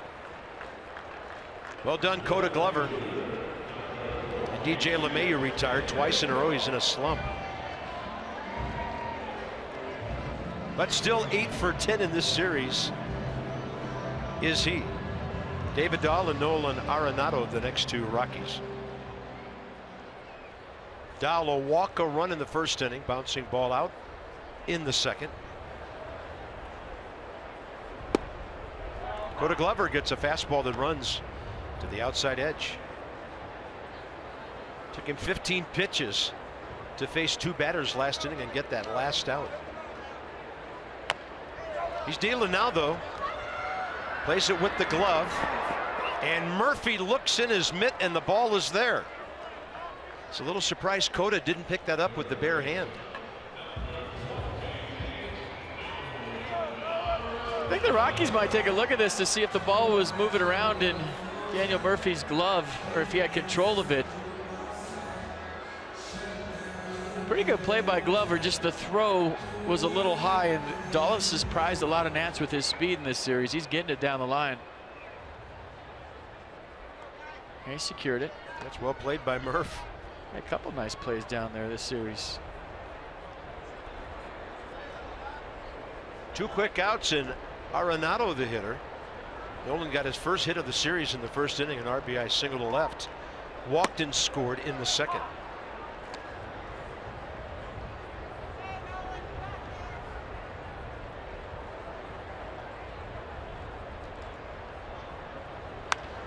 Pop up right side.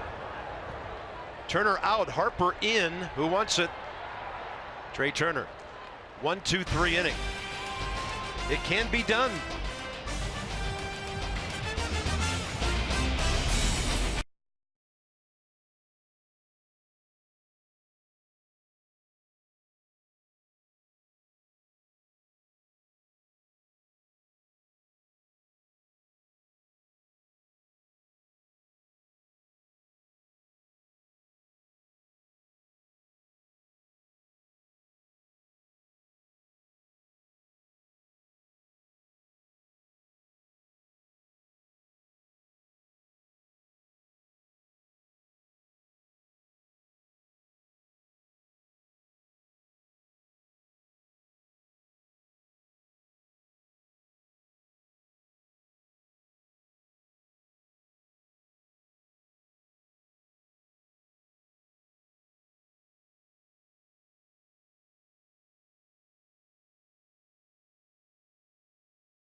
Little key in the driver's seat. Let's go back to the second inning. Bryce Harper slapping one to left. Nice piece of hitting by Bryce. And how about Tony Two Bags pulling his hands in, getting that fastball real quick. You see the helmet come up and get Bryce.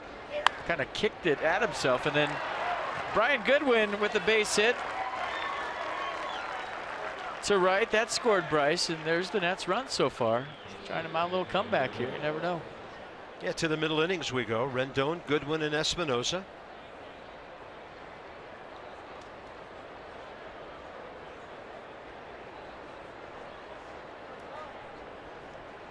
Another great swing by Rendon last time up for his 55th RBI. High in the air, right side, heading into the seats.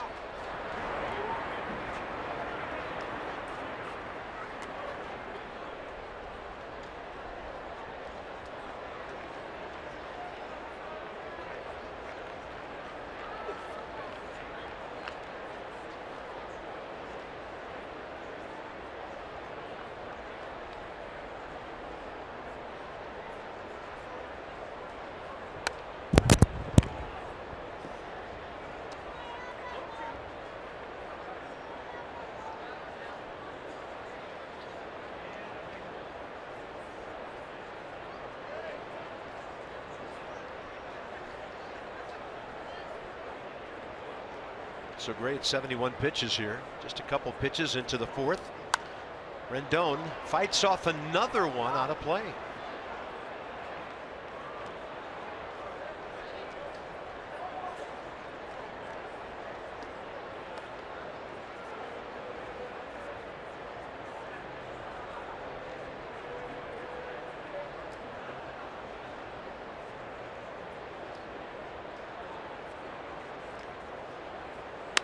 Oh-2 pitch, and he rips it to left. He can hit. Anthony Rendon is 5 for his last 6, going back to the start of last night's game. His swing is back to the 2014 swing because he's healthy. It's so short, compact, and quick. And watch how late he swings, and then the Clint Eastwood squint after the hit. Another line drive, nicely done. Brian Goodwin rolled a base hit for an RBI through the infield first time up. Pulled it between first and second. So as a big league hitter, he's now 3 for 14 with 2 batted in.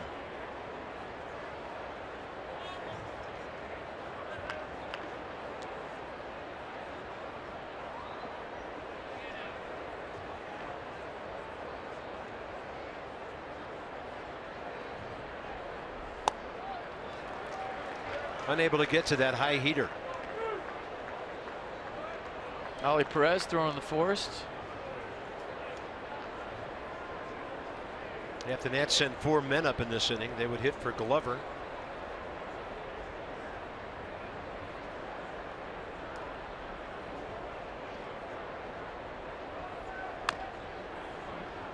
So I got an email today from Darren Ravel from ESPN. And he told me they're doing a story on the Mike Maddox lookalike guy. ESPN, that's how big that thing has gotten. The guy's name is Dennis Clark, Mike Maddox's twin brother. I'm still calling him Billy Mac Maddox. But ESPN is jumping on that and doing a story. How about that? Well, when do you ever see a guy who looks just like the pitching coach sitting right behind the dugout? That's no relation. Yeah. Goodwin stays alive with that foul tip, and the count stays 1-2. And I think Billy Mack left. He's not here today. He went back to Northern California. Then that's not Billy Mac Maddox. That's Mike. Or is it? Maybe Mike left. I don't know.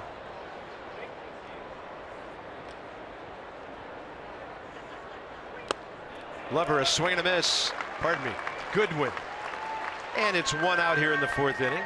Brian Goodwin 1 for 2, and now Danny Espinosa is next. Cody Glover has stepped out in the on-deck circle. And well, things will get decided on what Espinosa does here. The Nats should try to continue to build innings and make a big comeback.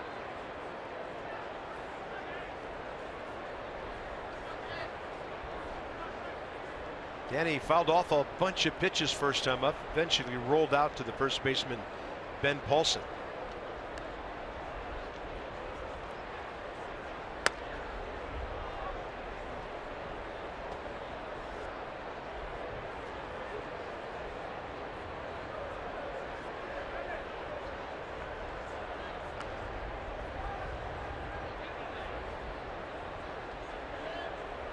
Now, if you call Danny Glover, we got something going here. A couple of tough guys. It would be a good combination. I wouldn't mess with either of them. 1-1. He looks like he could hit. Throwing it out there. I don't know, but he looks like it.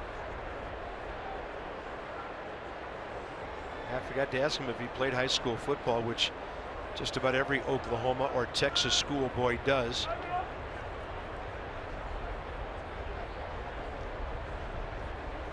Looks like he could have been a quarterback. 1-1 with one out, a runner aboard here in the top of the fourth. Danny Espinosa, good eye, takes one outside. Ball 2.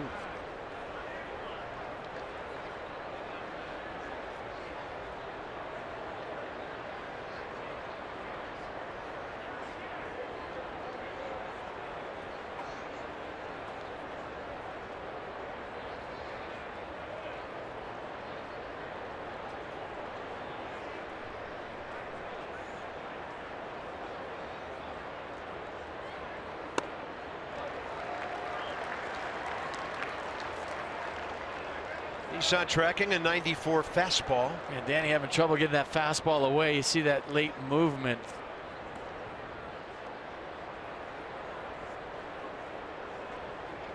I think he's a lot like Bryce. If he commits to left, you'll see the average go up.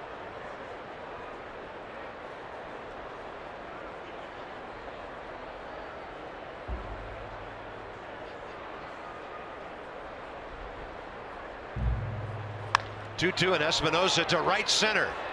Ball's on the ground to the right of Gerardo Parra. Coda Glover getting called back. Wilmer Defoe coming out of the dugout.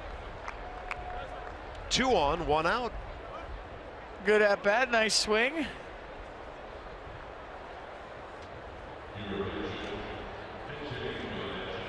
Get some guys on and pop one out of here, see what happens. Long way to go still.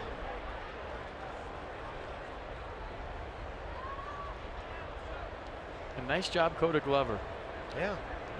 Dan reported all he went through, 4 in the morning, got up to get here and pitched some scoreless baseball. Nicely done.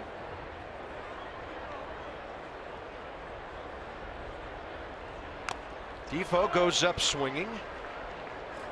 As a pinch hitter, 1 for 6, couple of RBIs. Overall, he's been just fine. 7 for 22 since his recall. 3 RBIs, 2 for 6. Right-handed, 5 out of 16 from this side of the plate.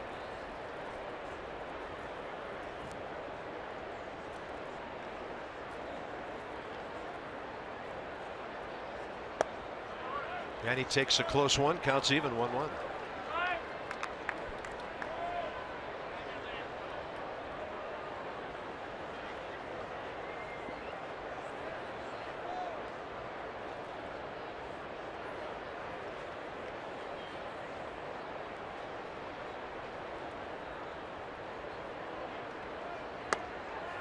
Ball 2. You know, Wilmer reminds me of Jonathan Solano and the energy that he adds to a ball game when he's in. When he started this year, he's made stuff happen.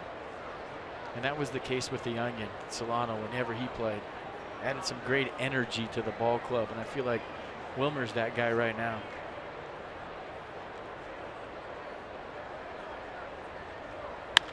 Goes the other way, and that's a base hit to left. Rendon around third will score easily. Then for some reason they throw home. Unbelievable decision by David Dahl. He just enabled Espinosa to go to third and Defoe to second. No chance at all at home plate. Dugout's fired up. These guys aren't quitting. Everybody on the top step greeting Anthony Rendon. And there he is, making something happen once again. Wilmer Defoe going the other way.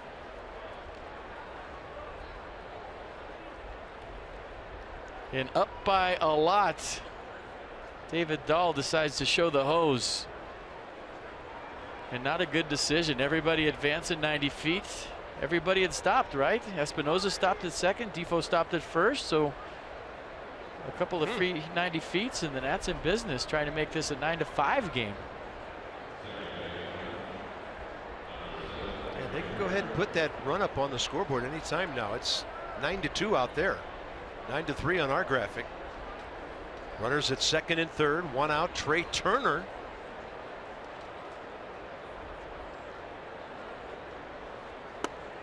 Strike one. Trey with a hard line drive out to left. And a ground ball that Nolan Arenado had a hiccup on and almost lost the play at first.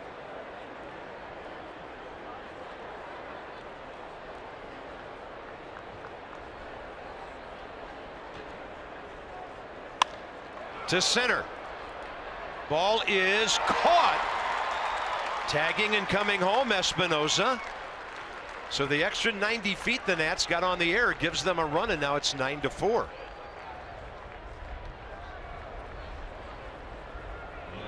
I'll tell you what, Charlie Blackmon covers some ground with these long strides, but good at bat by Trey Turner and better base running by Danny Espinosa. So many times you see big league base runners on third kind of wander down the line right here thinking it's going to drop. Espinosa tagging all the way, so give him credit for that.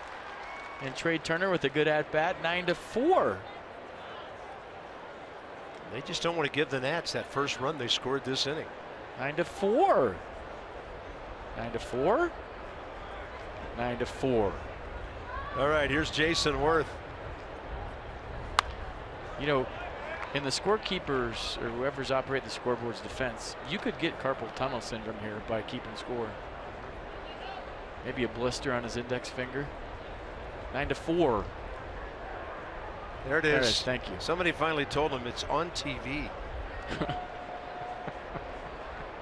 Jason Worth, a strikeout and a walk.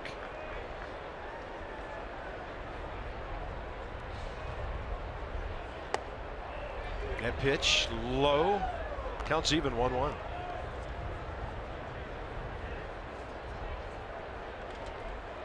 John Gray, 91 pitches in the fourth inning.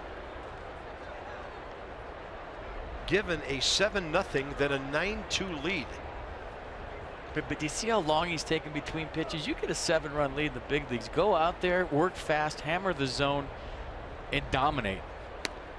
Not nibble at corners, you know, throw sliders to the pitch. I mean, if you want to be the guy, and we're told he wants to be, and he has the stuff to be, you take a 7-run lead by the throat. You say, this game's mine. Everybody sit down. Bullpen day off. I'm going to win this one. I don't care who I'm facing. And just his tempo alone and his mound presence is telling me he's not real sure of his stuff here today. It's good, but he's showing you with how he's working, how slow he's working, that he's not the one that's confident. Other teams read into that. You see that if you're in the third base dugout. Hey, we get this guy.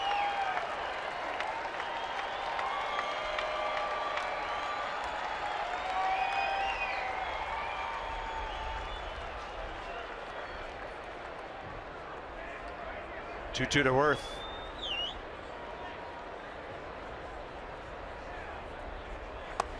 Way upstairs, and on that crazy pitch, over to third goes Wilmer Defoe. And in shocking news, a 3-2 count to Jason Worth.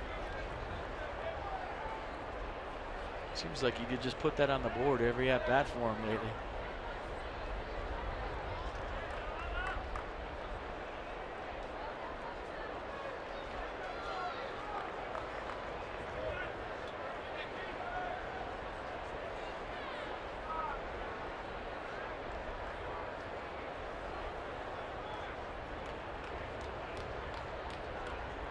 Three-two, Murphy next.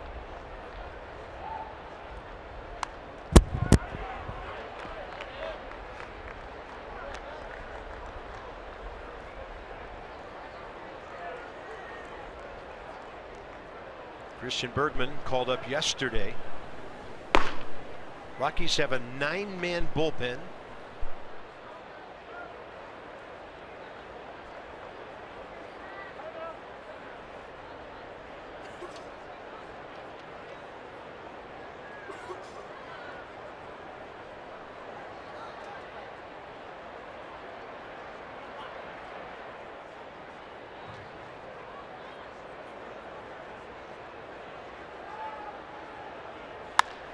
Worth to right field. Drifting for it, Parra. Nats will pick up a couple of runs, one of them unearned because of the error. And so now it's 9-4.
Fourth inning of Nationals baseball brought to you by the RAV4 Hybrid. All-wheel drive and unexpected performance. Visit buyatoyota.com today. Crested Butte, no snow, but the views are amazing.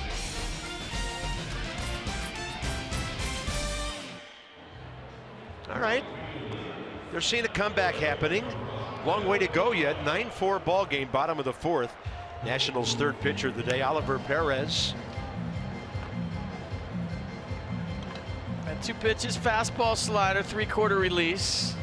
Bunch of different deliveries. 52nd appearance, ERA at 4.96. Lefty's hitting .215 against Oliver Perez. Gerardo Parra.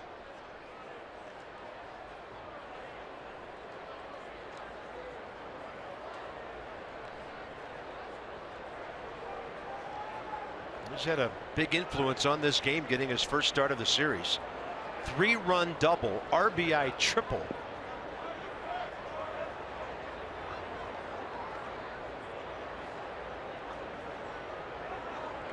Five for 9 career against Oliver Perez.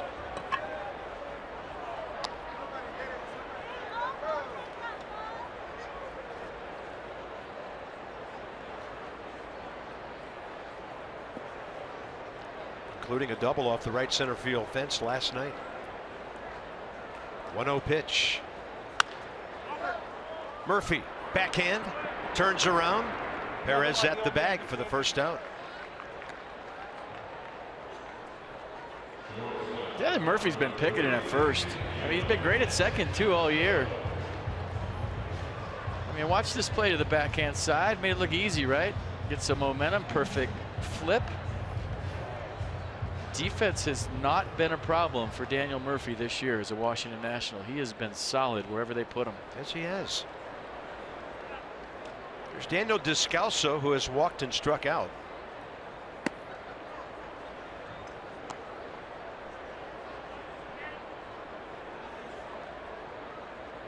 In the series, 1 for 8.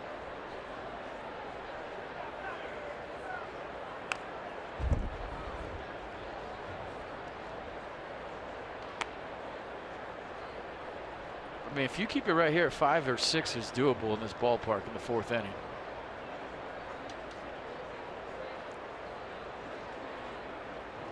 Doable a lot of ballparks, but especially here.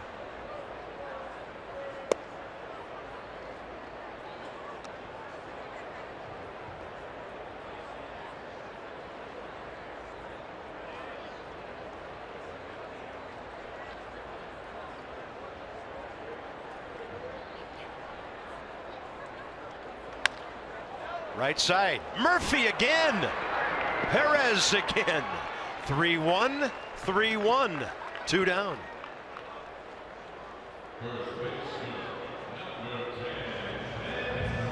So defense has not been a problem for Daniel Murphy as a Washington National.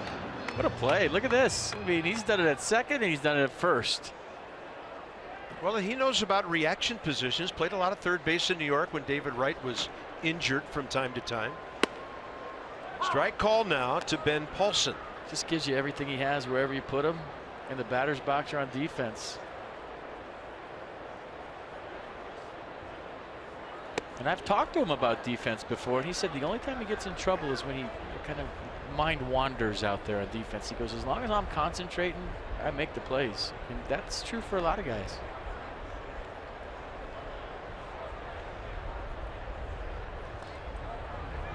You caught him thinking about your at-bats a lot out there.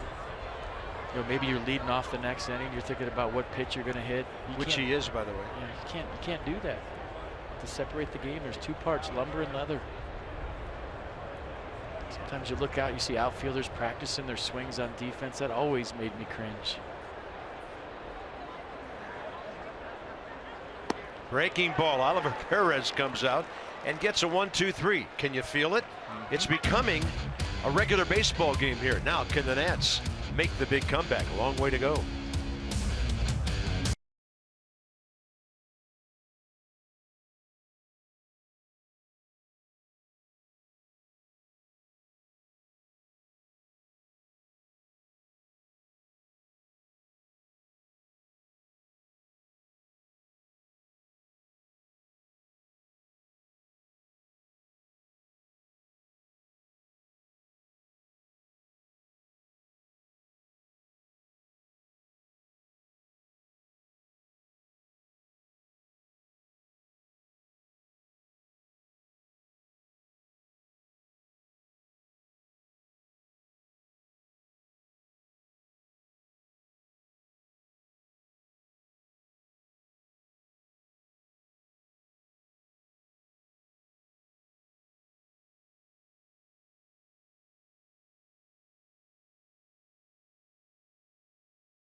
It's a mini Bryce Harper puppet on his dad's shoulder.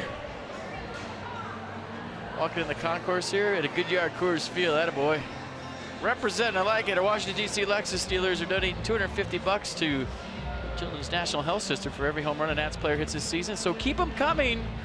It's for a wonderful cause. Lexus, the pursuit of perfection. John Gray is done. 3 outs away from a potential victory. If anything's going on physically that gets him out of the game, 96 pitches. So here's Christian Bergman, 28 years of age, out of La Cañada, California. Rockies a 24th rounder 6 years ago. And on the year, his 10th appearance, he's made 1 start. 5.89 the ERA. A fastball, slider, curveball change. Fastball average is 89. Recalled yesterday, and he misses with his first one to Daniel Murphy. Well, I think his manager, Walt Weiss, has shown him that, hey, when you get a 7-run lead, you go right after people and don't let them hang around, so to speak. And I have to worry about my ball club getting a win, not you. I mean, there's a lesson to be learned here for a young pitcher, that 7-run first innings don't come around very often, especially against guys like Steven Strasburg. Wow.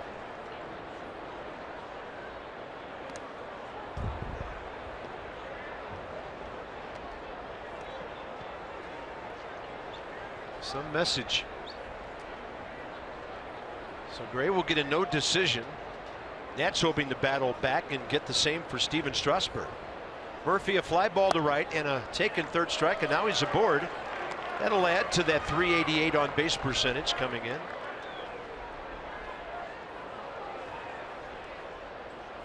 Here comes Bryce Harper.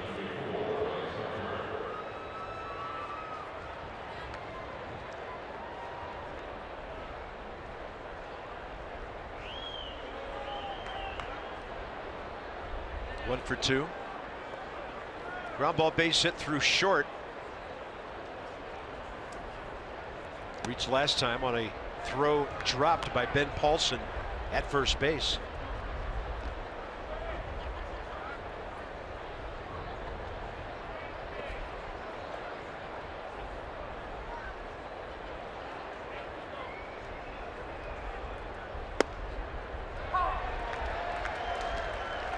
I mean, they gave him an error on that, right? E3 back at that time. On the great play by LeMahieu. Scoreboard has 1 error for the Rockies, and I'm thinking about that David Dahl throw last inning. They didn't give him an error, huh?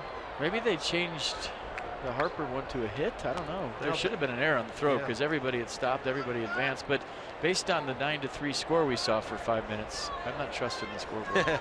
Well, now we're told that they did not give Dahl an error on a throw that he airmailed that let 2 runners move up. Third on the throw, second on the throw by the base runners. So the Rockies do have just 1 error today.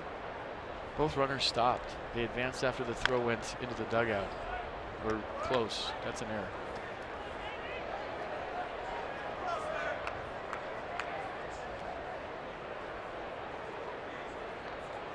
And that made that second run earned against Gray. But those are just stats. Right now it's all about the score, 9-4. Bryce Harper's driven in 60 runs. Good take on a pitch away. Counts even, 2-2. Pretty close.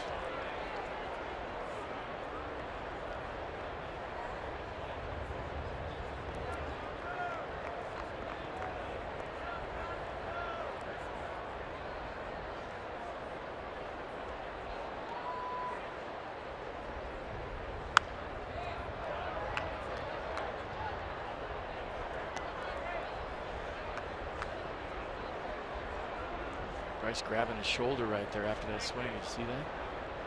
His neck area, the trap.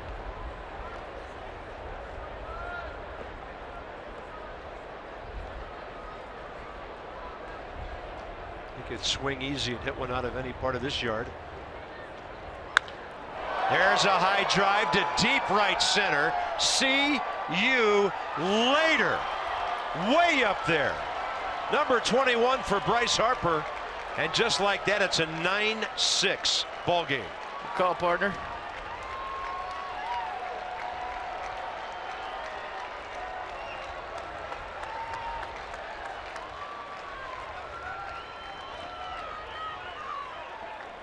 That was a far one. On cue, too.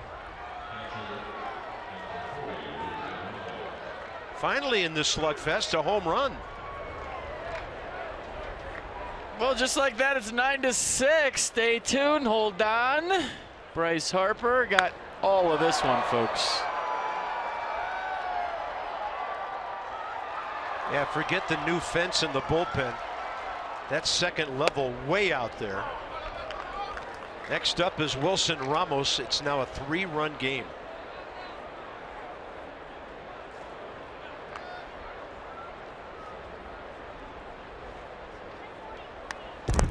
Bryce Harper, first home run since July 20th against the Dodgers. Bud Norris was the pitcher. And that was that monster third deck shot he hit right over the foul pole just inside it at Nats Park. Yeah, so those last 2 homers are around 900 feet or more.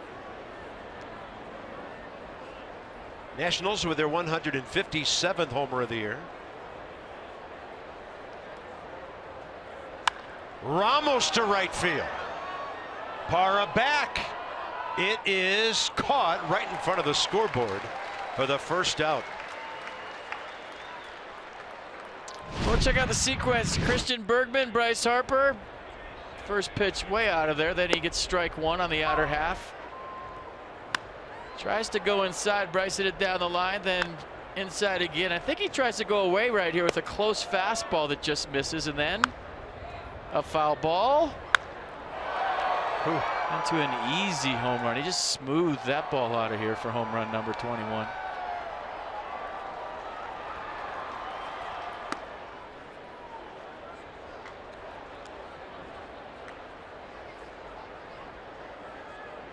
Anthony Rendon is 2 for 2, RBI double, a single, 2 runs scored.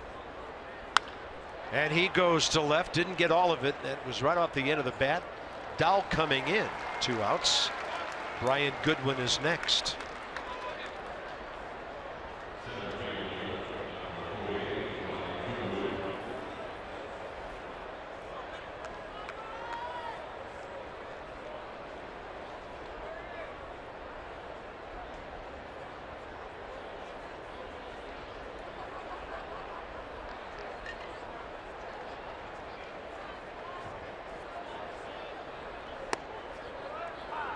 Brian today, RBI single and a strikeout.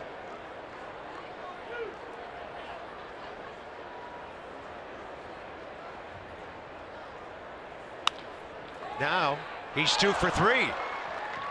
DJ LeMahieu thought he was going to pick that one off, and the ball just got away from him. And Goodwin has been on base in this series 3 times. Nice piece of hitting. But Brian Goodwin now has 4 hits as a major leaguer. I feel like they all look just like this. Right between first and second, kind of reaches out, extends, and now Danny Espinosa has a chance with 2 outs.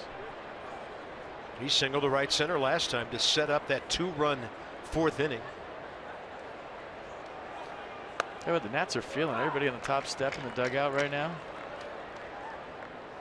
A couple here, a couple there. 1 swing away from a 1-run game. And maybe your leader, Daniel Murphy, making a few nifty plays at first, fires you up. You can kind of feel it changing. Yeah, Oliver Perez on deck to hit. He had a quick 4th inning on 10 pitches. Espinosa out of play left side, 0-2.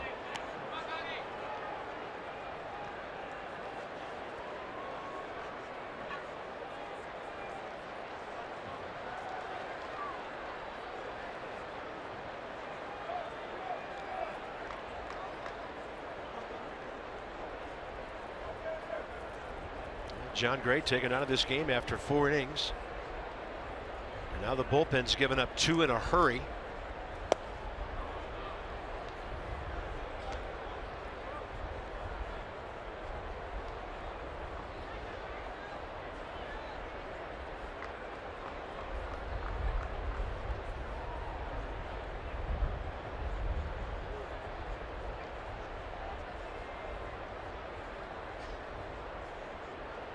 One-two pitch. Espinosa just got under that one.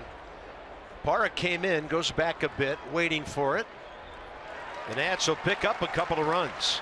Murphy a walk, and Bryce Harper to the deepest part of right center, over everything downstairs and into the second level. His 21st.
It's a 3-run game here at Coors Field. Sean Doolittle, the A's reliever, wrote something for ESPN.com the other day talking about his favorite bullpen setups throughout Major League Baseball.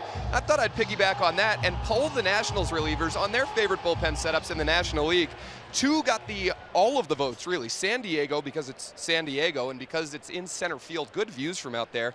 And here, Mark Melanson saying you've got a private park out there. Get your fishing pole. You're good to go. As far as the worst ones in the National League, guys, almost everyone said parks that have bullpens on the field. So San Francisco, Chicago, the fans are all over you there. You don't feel like you have your own space. And as for places where the fans really wear you out, obviously New York and Philly get the majority of the votes there. But also something about New York to consider. It's kind of tucked away, so you've got AC, you've got heat in the different climates. So a lot of votes on this one. Yeah, interesting stuff. You would think Colorado would be one of their favorites. Favorites to stay in. So that's Dan with Coons.com sideline report. Over 2 million vehicles sold and counting. Never leave.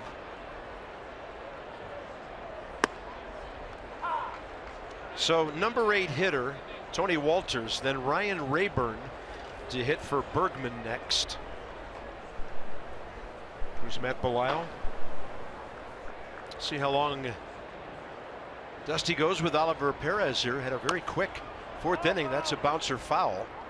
He did that on 10 pitches, 6 strikes. Oliver was convinced that ball was going to come back, so he tracked it until it stopped. I always heard Dodger Stadium was a tough bullpen for the visiting team. Right-hander Jordan Lyles.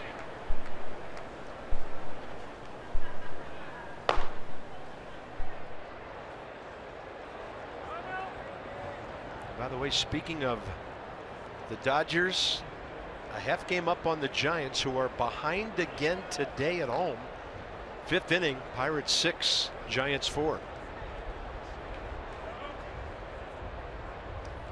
Front door breaking ball. It stayed inside. Yeah, Giants were ahead 4-0 in that game. Yeah, Giants fans probably losing their mind. This is an even year. This isn't supposed to happen. Hard to remember a time when the All-Star break took the starch out of a team like it did this year with them.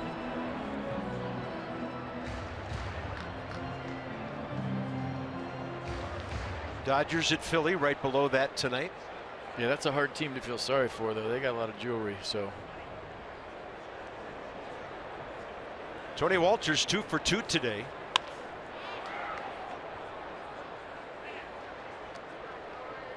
Once again, no glove.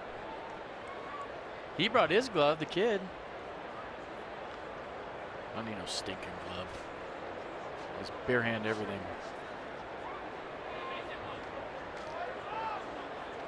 Don't you think it looks weird? I mean, everybody has gloves that's on the field at every ballpark.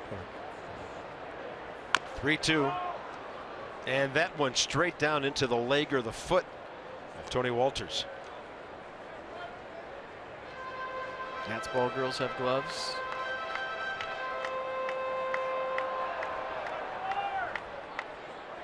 Most parks they do.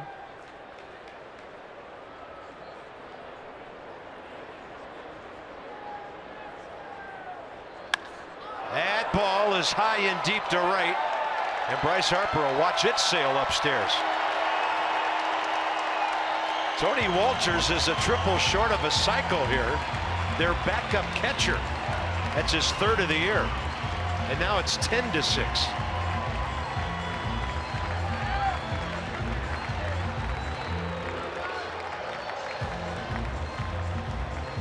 Well, have a day. Fastball up and in. Looked like the 9th pitch of the sequence. And you get a couple hits under your belt as a hitter. You're having a big day. You go up there nice and relaxed, and that was a relaxed swing. 3rd tater of the year for Walters.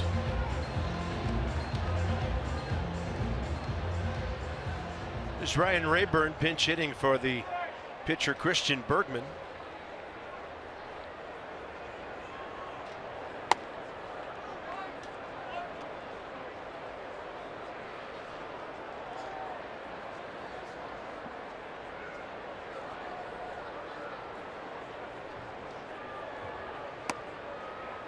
Two and 0.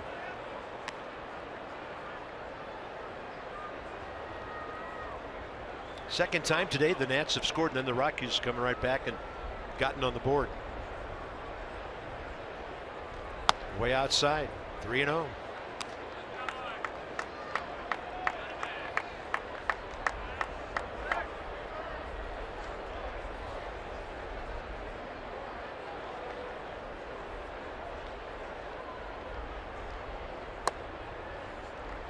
nowhere near the plate really with any of those. Top of the order, Blackman. And here comes Mike Maddox.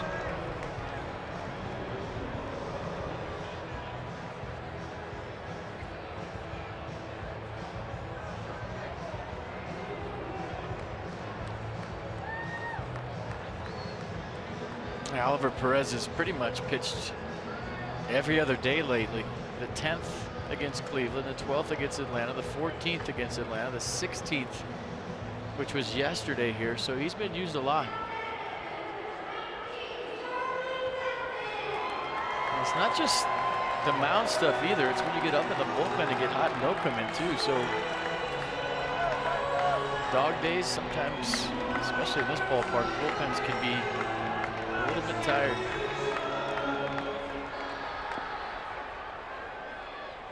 Blackman up for the 4th time in 5 innings. Went for 3 with a first inning double. It almost hit him, and it did. Oliver Perez is really losing everything to his arm side, and he's coming out.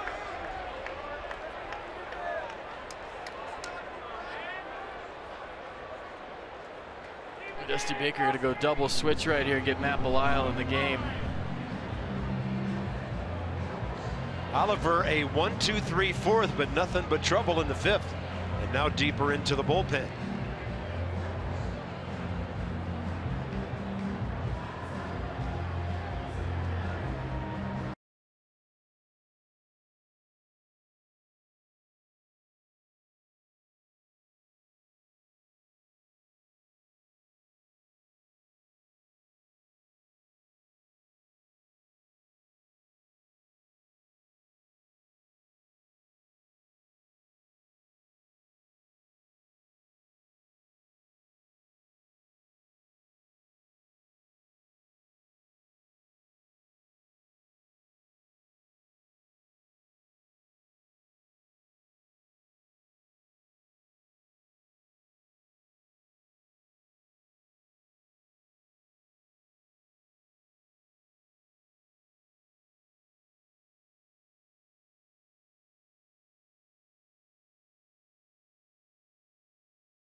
Gives way to Matt Belisle here.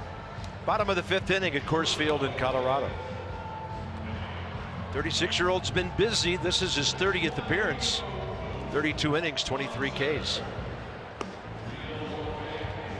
My fastball, slider, curveball change. Fastball 2-seam variety, averages 91 miles an hour.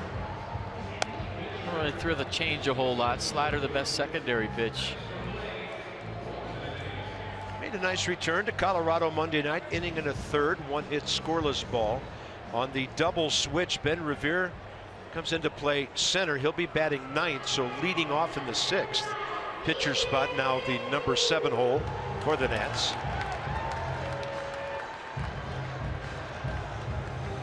Hey, good for Brian Goodwin, a 2-hit, 1 RBI day. And here's DJ LeMahieu to face Matt Belisle.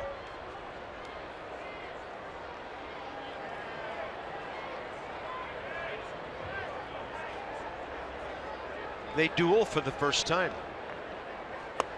Strike call.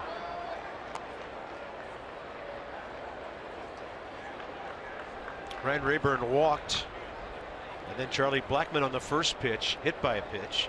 Nobody out here, 5th inning. Nats are scoring plenty of runs to try to win a game, but trying to keep the Rockies down. Big part of this ball game. You fought real hard to get back into it, just to get it within slam range. Even better than that before this inning. So now a 4-run lead. Matt Belisle trying to keep it right there. DJ LeMahieu thinking the opposite.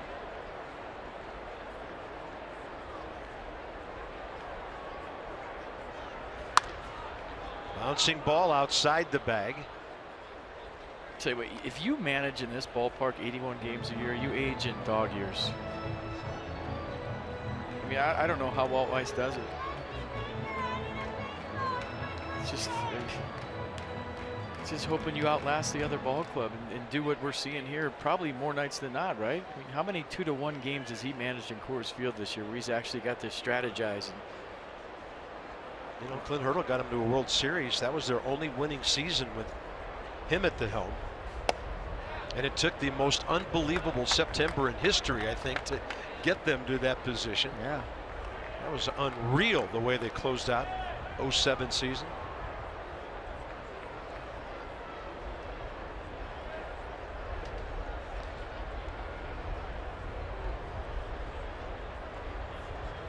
He went 20-8 in September. That's a base hit up the middle. Revere charging. Coming around third, Rayburn. No throw. It's 11-6.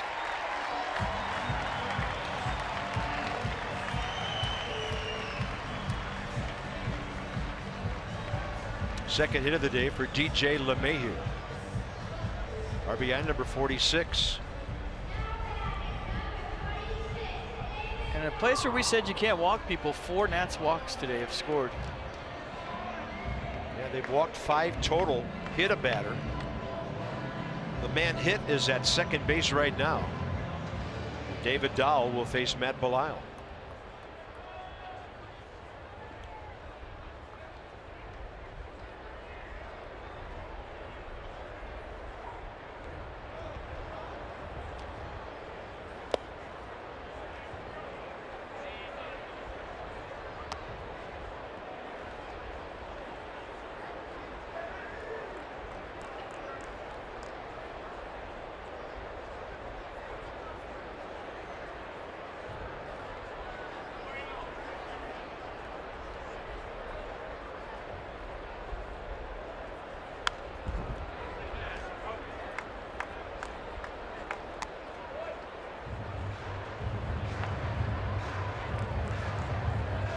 Even though it's early, you can tell that David Dahl has a real good idea at the plate.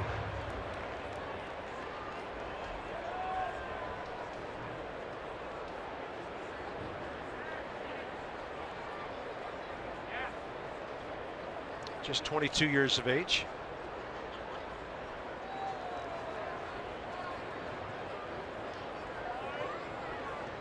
And Matt Belisle saw a little funny business going behind him at second base. He can change up the signs. Sometimes it's happening, sometimes it's not, but as long as you feel good about yourself as a pitcher, they don't have your signs. That's why Danny Espinosa is going to go to the mound too and say, hey, what do we change him to? So he knows.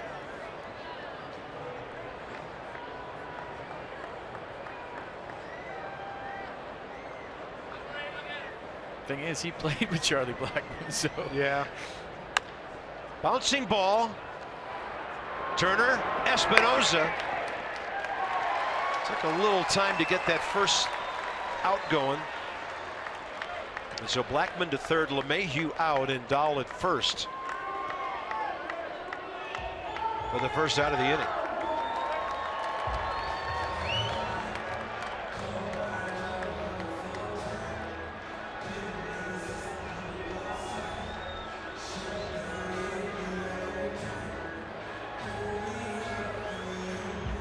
Nolan Arenado.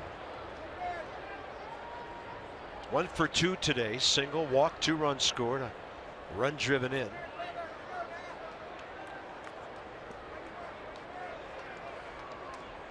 Belisle retired him Monday night on a nice play in right field by Bryce Harper. He's going to hit this one to Bryce, and that will enable Blackmon to tag and come home, and now it's 12-6 Colorado. All 3 of those runs charged to Oliver Perez.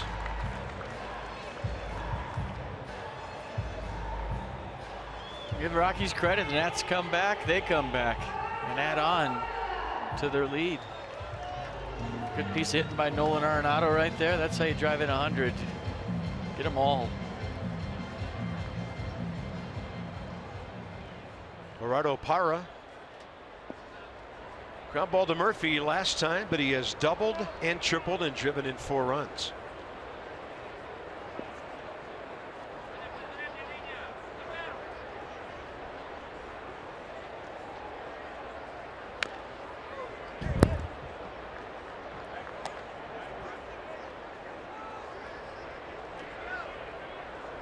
Some history.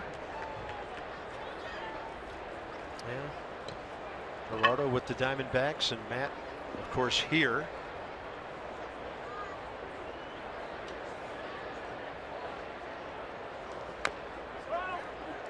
Talked about what a workhorse Matt Belisle was for the Rockies. First year here, 24 games. But starting in 2010, he went 76, 74, 80, 72, and 66 out of the Colorado bullpen. Multiply those games by 2. Pitching this year. Yeah, he was pitching 70 to 80 innings a year out of the bullpen. 0-2 pitch way outside.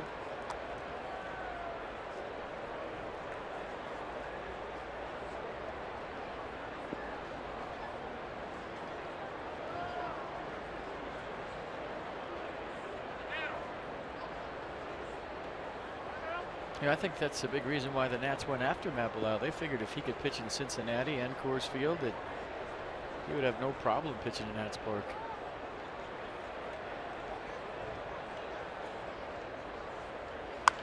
How to play left side. And Rockies aren't televising today, so we're assuming some of the folks here in Colorado may be tuned in.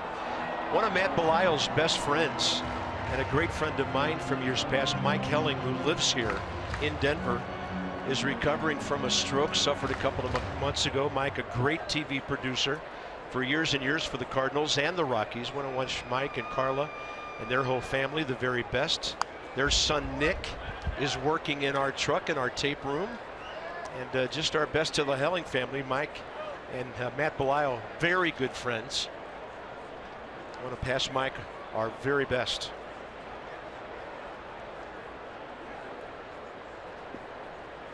One ball and 2 strikes, 2 outs here in the 5th inning.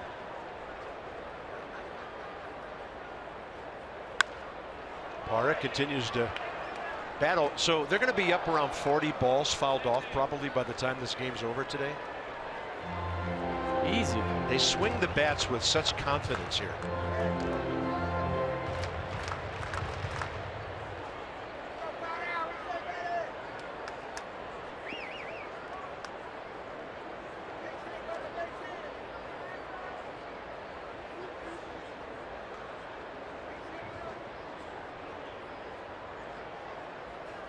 Swing and a miss. Belisle gets the K. But the Rockies pick up 3 more. Well, long way to go, right? Top of the 6th coming up. It's 12-6.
Yeah, after 5 innings. 12-11-1 Colorado, 6-8-0 Washington.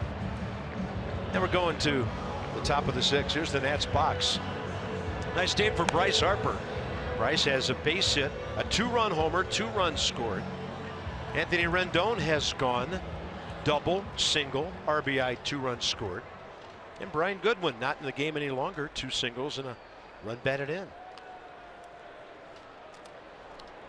Third Colorado pitcher, 25-year-old Jordan Lyles from Hartsville, South Carolina. And he's going to make his 25th appearance. He's made 19 of those out of the bullpen. You know, lefty's hitting .329 against Jordan. Fastball, slider, curveball change. Fastball 93.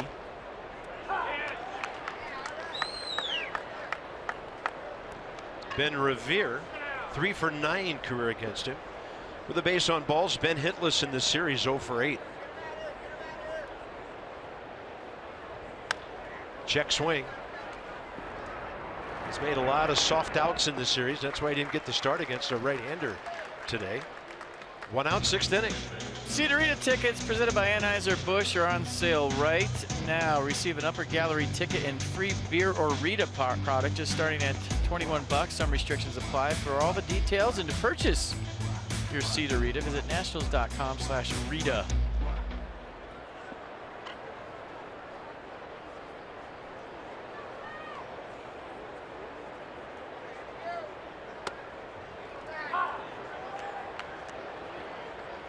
Trey Turner 0 for 2, sac fly, his 15th RBI.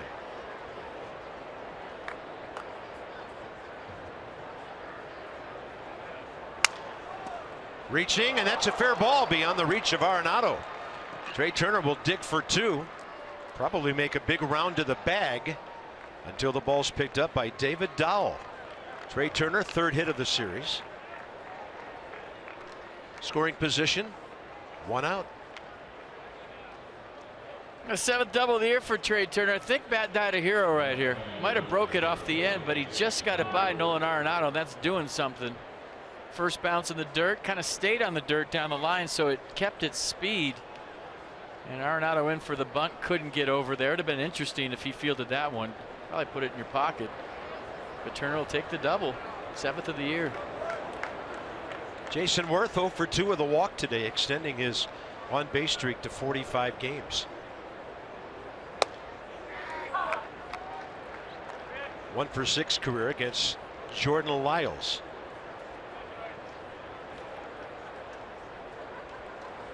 Nationals have 6 runs on 9 hits.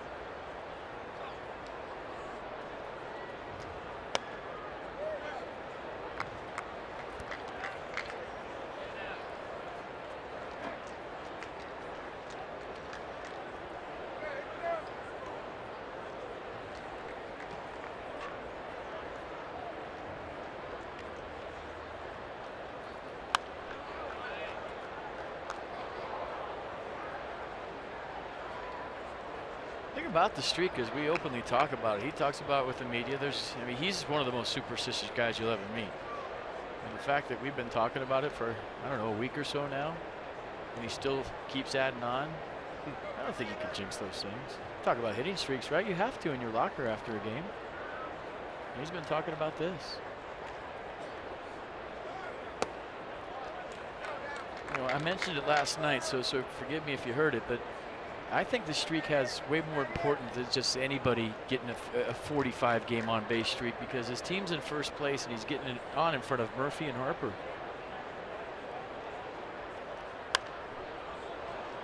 And the leadoff spot this year has been, you know, until Trey Turner was here, in question, right? Nothing going on. In essence, Jason Worth has been the leadoff hitter this year, so his on base streak has been super important for a lot of different reasons. It's not just some last place team and a guy that's done a nice job of getting on, or maybe like a couple of years combined the streak. But this is in the dog days for a 37-year-old. Big deal.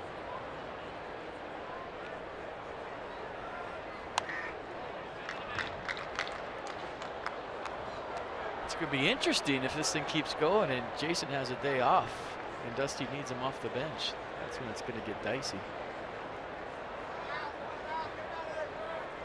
Yeah, we were talking about that on Sunday, but the Nats won a lopsided game, and he truly got a day off.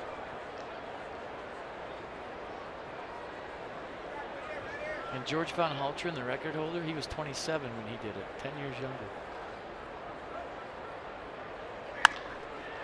Worth up the middle to his left. Descalso makes the play, 2 down. Trey Turner to third base.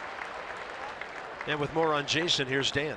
Bob, well, FP was just talking about Worth's comments on the streak. Here they are. He essentially says that the streak is a product of his approach, that he feels like if he's going out there, seeing lots of pitches and battling in at-bats, that good things are going to happen to him. And he's been feeling good at the plate the last few months or so. He's been having good BP sessions, and just thinks he's not really focused on the streak or getting on base on any given day, what he's trying to do in any particular at bat.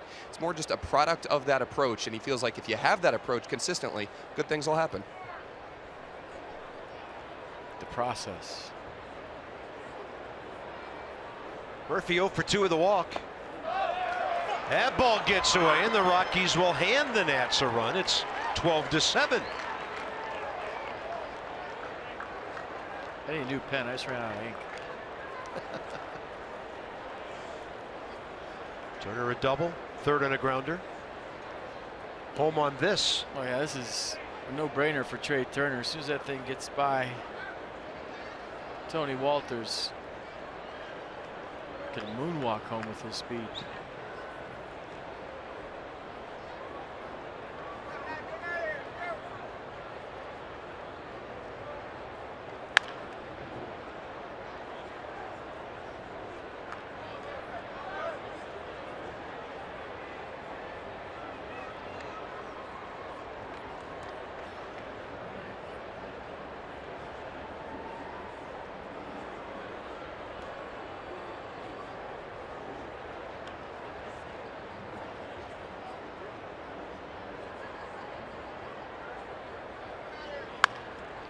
Couple of hard hit ground balls. That one really hard hit, foul.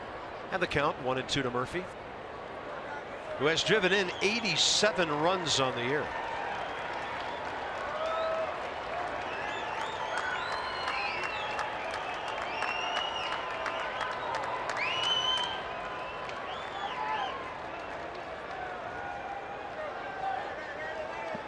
I would love to see the opponent's scouting report on Daniel Murphy and how teams feel like they need to pitch him to get him out. I've seen so many teams try to pound him in this year, just exclusively in, and then you miss and it goes in the seats or down the line. I've seen some teams go in for effect and go soft away, and then he just takes his base hits to left. But I mean, he really has no holes in his swing. He has such a good game plan. He grinds out every single pitch. And he might just be one of those guys with the season he's having, like Tony Gwynn, throw it down the middle and hope he hits it at somebody.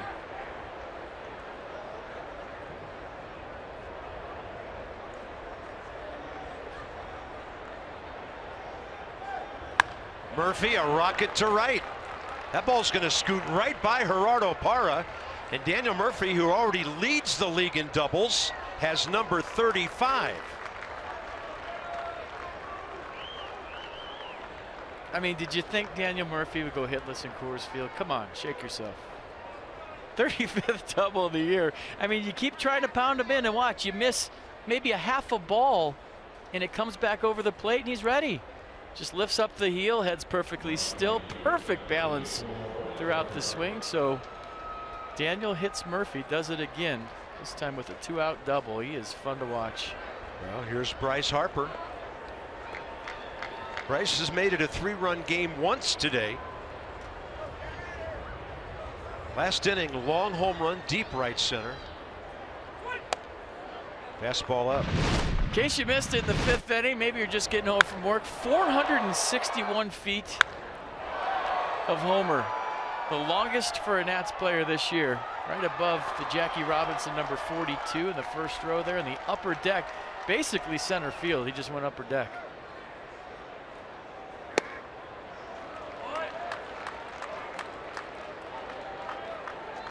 It's number 7 right down Broadway. Or Blake Street.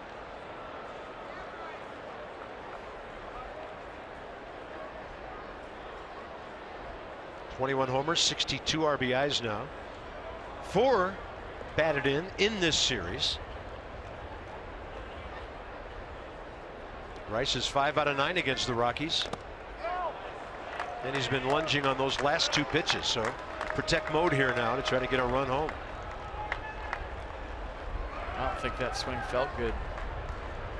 Remember, he's had the stiff neck. He missed all the games, and a lot of times when you swing and miss, that's when you feel it. That's when he felt it last time. You see him take a walk and kind of shrug his shoulders a little bit.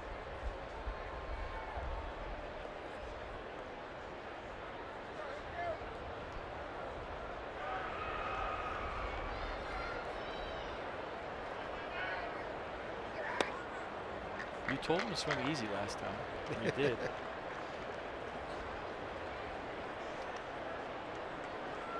Seen a lot of home runs here. I don't know that I've seen a second level home run that deep out towards center field.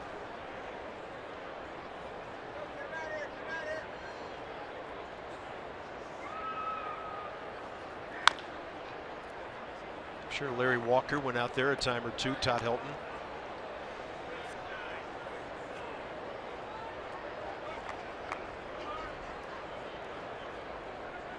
There's the number 17 for Helton. They retired that number. Only Rockies retired number other than the 42 of Jackie Robinson. The KSM there's for Kelly McGregor, who passed away unexpectedly several years ago. Former team president who was much beloved around here. Todd's got his own burger shack.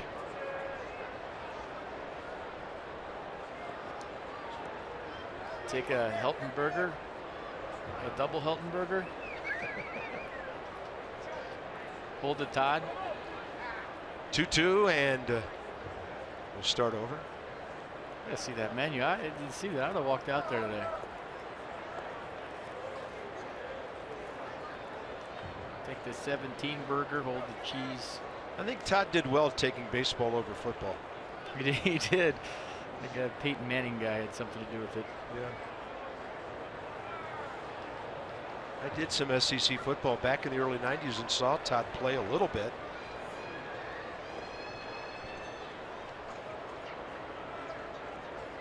He could fling it. Target way in here on Harper.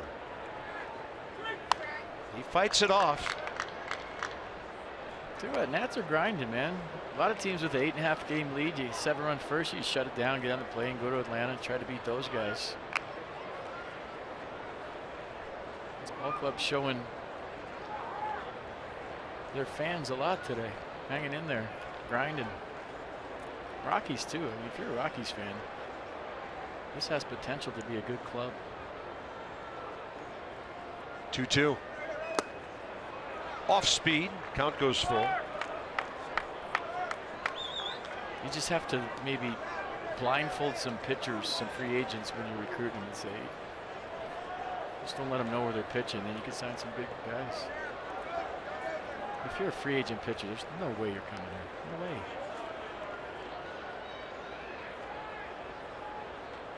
It's been tried. It's been tried. Harper with a good walk. Great discipline on a 3-2 pitch that just misses. On for the 3rd time today. And that's the 4th walk for Harper in this series. I think it was outside. Good effort by Tony Walters to try to frame it, but clearly away. And now if the Nats have any notion of winning this game, Wilson Ramos, the Buffalo, has to be a Colorado Buffalo right here. And by the way, that's Bryce Harper on base in this series for the 9th time. 5 hits, 4 walks. I don't want to say he's back because I feel like that's jinxing it, but he's definitely heading in the right direction at the right time. Strike call to Ramos.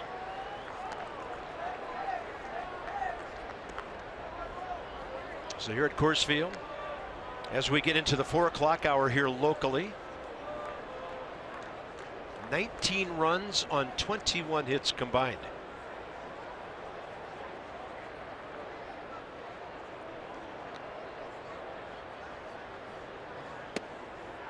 This is like an Olympic handball game. Have you watched that? It's basically 6-period PE. They just run around with the ball and throw it in the net. 28-27 final. Those are some rough goals against averages. Goalies in that sport are just a suggestion. Ramos reaching for a slider low and away. Let's put a trash can there. That's what he's doing PE.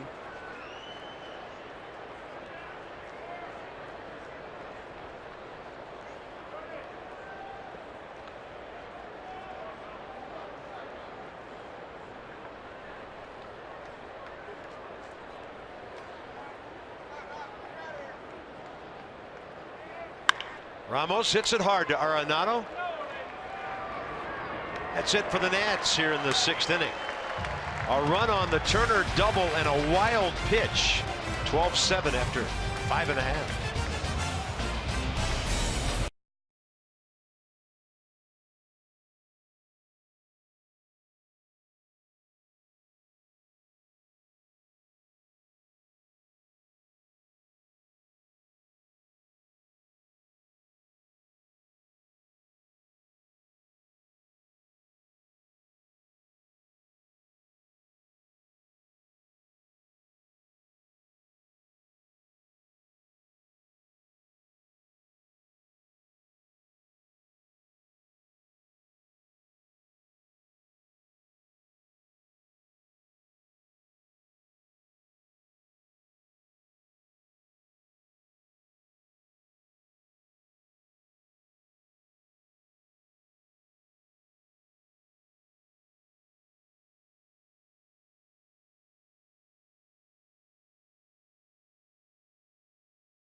Copyrighted telecast is presented by authority of the Washington Nationals and may not be reproduced or retransmitted in any form. And the accounts and descriptions of this game may not be disseminated without the expressed written consent of the Washington Nationals. Beautiful day, crazy day at the ballpark here in Denver. Rockies lead 12-7 after 5.5, 21 hits in the game. Matt Belisle still pitching for the Nats. Rockies a 7-run, 6-hit first inning. Blackmon, LeMahieu, Gerardo Parra in the middle of it. Parra drove in 3 with a double. Later another run with a triple. He's had a big day.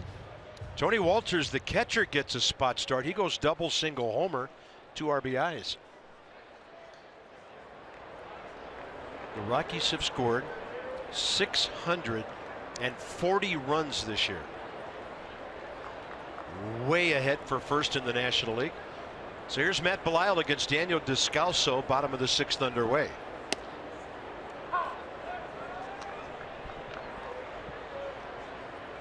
Shortstop 0 for 2 today with a walk. Robbed of a hit by Daniel Murphy last time up. And Matt had him all locked up. Slider into lefties has been working nice for him.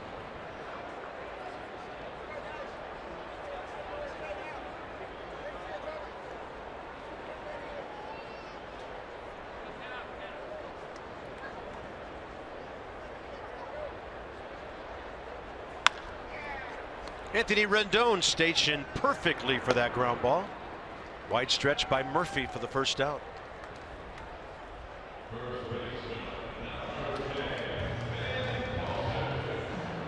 Max Scherzer talking to Coda Glover. Coda did a nice job today, especially considering the circumstances he was under, getting here in a hurry for a day game. You know, even if you have a rough travel day coming from AAA and it's a night game, you still have a couple minutes to regroup. But when it's a day game, and you find yourself in that day game in the 2nd inning, I wonder when the last time Coda Glover pitched in the 2nd inning of a game was.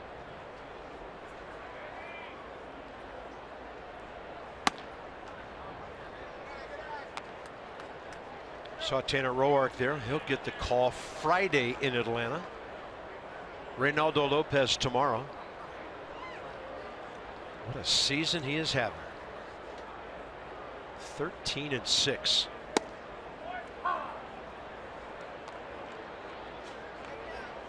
He likes pitching in Atlanta too. Remember the clincher there a few years back? 5-1 with a 173 in that ballpark. And at Nationals Park, so both ballparks that total. Yeah, that clincher.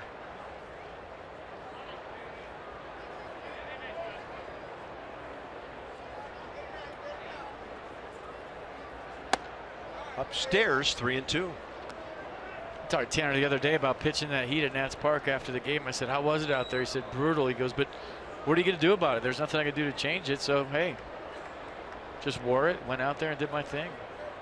Kind of a mind over matter approach. And it was what, 99 with a 108 index? 108 heat index? Yeah, he just pretty much went out and did what he's been doing all year. 3-2 pitch fouled away by Ben Paulson.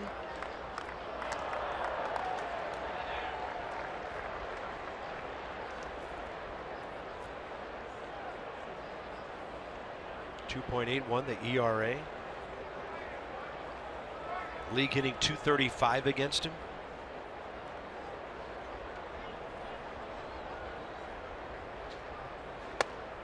Strike call. Matt Belisle got one up in the zone. Paulson thought he had walked. 2 outs here in the 6th. On top of the zone, maybe. Good frame by Wilson Ramos to bring it in there and convince Clint Fagan, the home plate umpire, is a strike.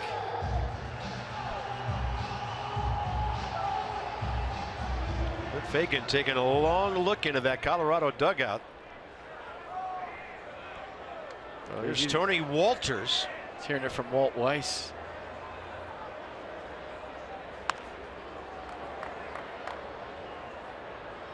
This is a ballpark where any gapper could turn into a triple. And you're looking at a rather unlikely candidate to do that, but he has set himself up with a fantastic day here. Walters is 9 for his last 15.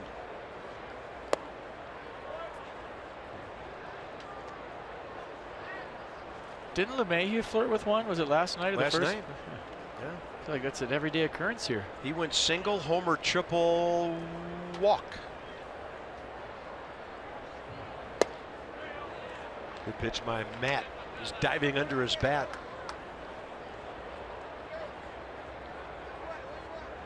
Walters' first year in the big leagues. As we mentioned earlier, picked up on waivers by the Rockies from Cleveland back in February. Swing and a miss, and Matt Belisle mows down the rocks in the 6th.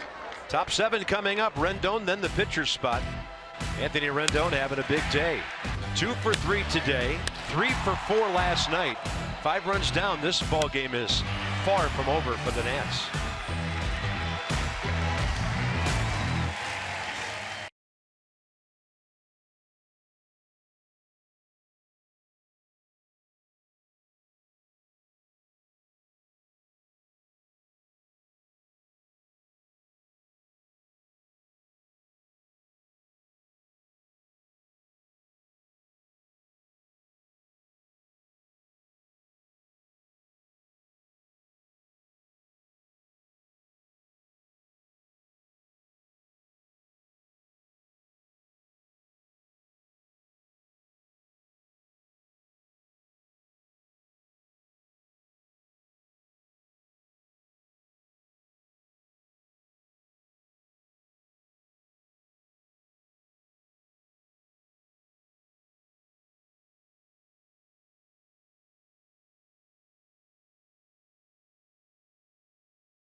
Lots of hits. Rockies up by 5 as we go to the top of the 7th inning. Peanuts begin a 3-game weekend homestand at the Fitz Friday, August 19th. Highlights include second half Peanuts team photo giveaway, 4x4 Friday, redemption, plus a family fun day Sunday with post-game fireworks on the 21st. Tickets are going so fast, you better go to the website right now. 25-year-old Matt Carasetti came into the ball game last night, the 7th inning. He walked Brian Goodwin, got Turner on a ground ball, hit Jason Worth, then left the ball game, so the Nats didn't see much of him. First career appearance against Washington. He'll face Rendon, looks like Clint Robinson, and then Danny Espinosa. Carasetti's fastball average is 95. Splits his out pitch at 81. Got a little funk to his delivery too. Watch the arm action.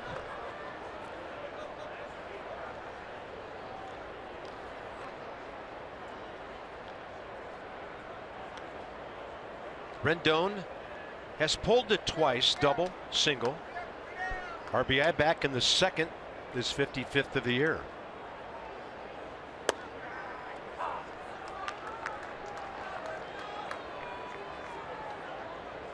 There's Clint Robinson waiting. He of the 8 pinch hits and 4 RBIs this year.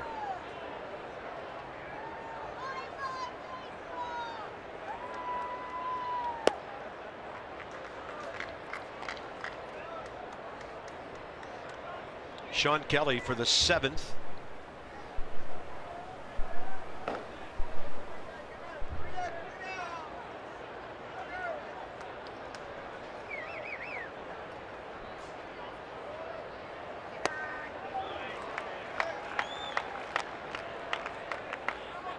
City, 3rd big league appearance.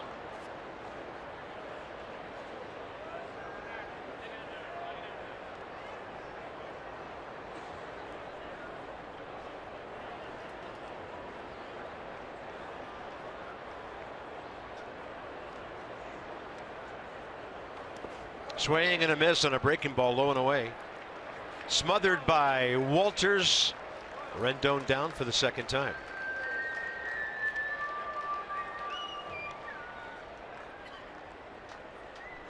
Now the Nats will bring in Pedro Severino, backup catcher, to bat here. Obviously, Dusty wanted Robinson with a man on base, maybe to hit one out of the yard.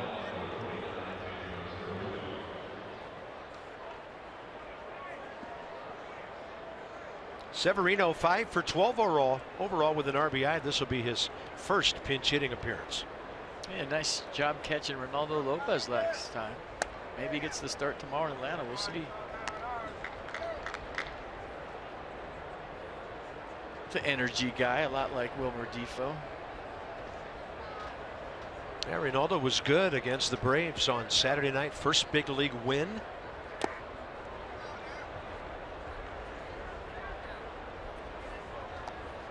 And how about Matt Belisle with 2 scoreless? Little tip of the cap. Nicely done. Yeah, got to see a lot of old friends here, and he had 2 nice outings. Knows how to pitch in this yard.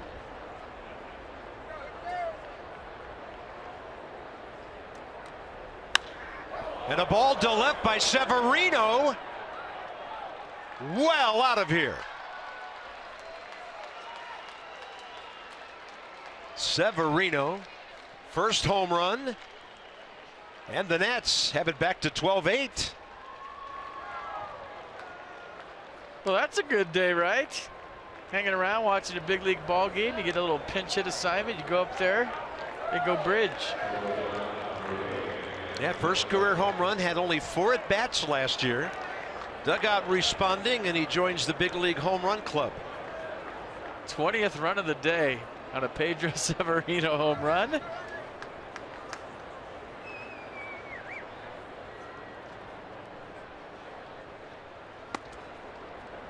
Gotta get that ball, don't you? Yeah, they'll effort to do that.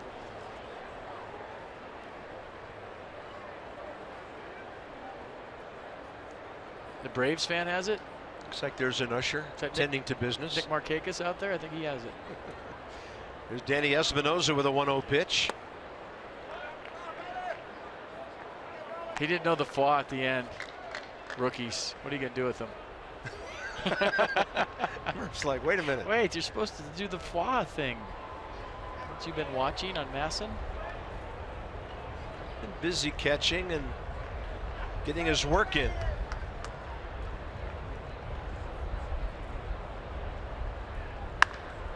Espinosa with a foul ball. Slamming into that club section up there in the right field corner. Let's go back to the Pedro Severino blast. Fastball up. Well, that's a classic swing, isn't it? Almost like a beefier Benito Santiago swing. And that guy has it, and we need to get it. Yep. 6 or 7 rows up with that blast. Sure, Wally's on it. I think that's him.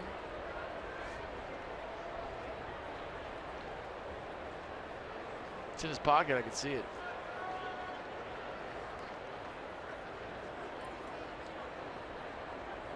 He's about to get some swag, I think.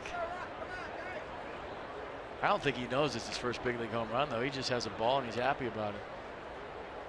2-2, and Danny Espinosa takes one outside. 4-run game. The Nats still have 8 outs with which to work.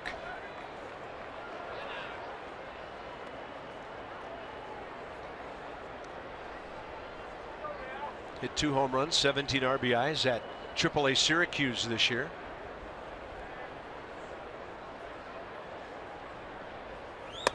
Danny Espinosa draws a walk, and the Rockies are doing about everything they can to let the Nats kick the door open again. See, he's got it in his hand right there. I think she's doing a little bartering right now. That's his first major league home run. What would you like? I'll take a Bryce Harper jersey, a Bryce Harper signed bat. And I want to fly with the team to Atlanta. Bryce Harper cleats, check. 4 more free beers, check. And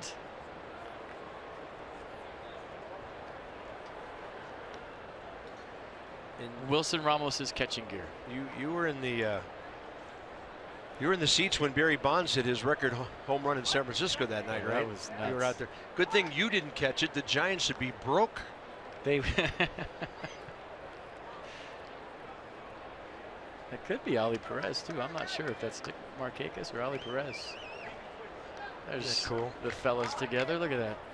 Severino, Defoe, Ronaldo, Lopez. What a day, huh? Your first big league tater. Congratulations. Ben Revere takes a strike.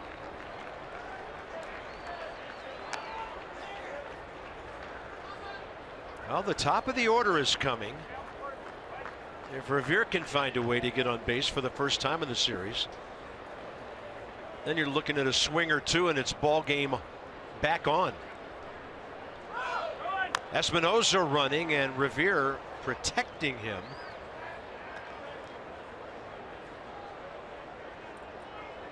I didn't see if Danny looked back or not. You don't hit and run down by 4 out straight steal. He's trying to ambush him. Well, in that case, Revere swung at a ball and might have cost Danny a bag, huh? Looked like he had a great jump. Well, if he thought it was a strike, you got to swing. You can't take 2 strikes for a guy stealing. You take 1, but not 2.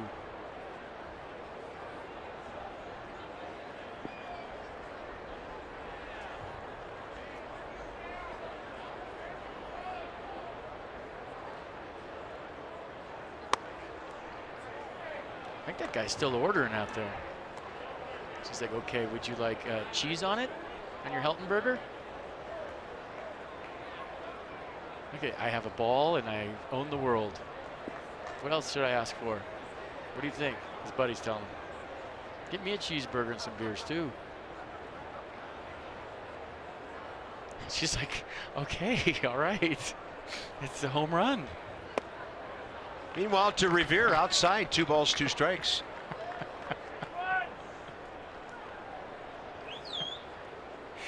Trey Turner's cleats. Can you do that for me? No, we gotta stop. It's enough. Enough is enough. I got your order. I'm going to put it in.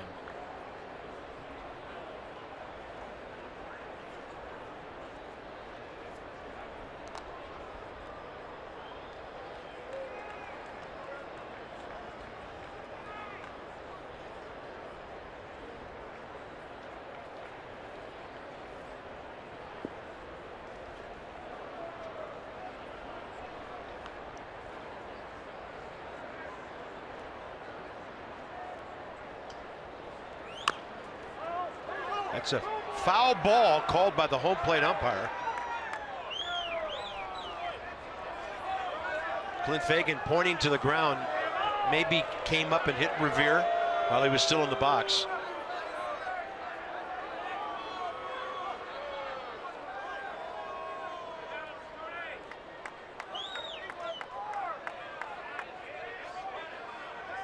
I think that's a fair ball. Ball nowhere near hitting Ben Revere.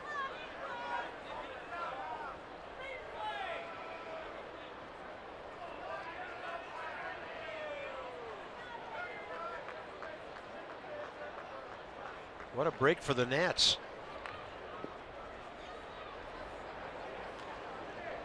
For the time being, yeah. If he gets a hit here, oh my goodness.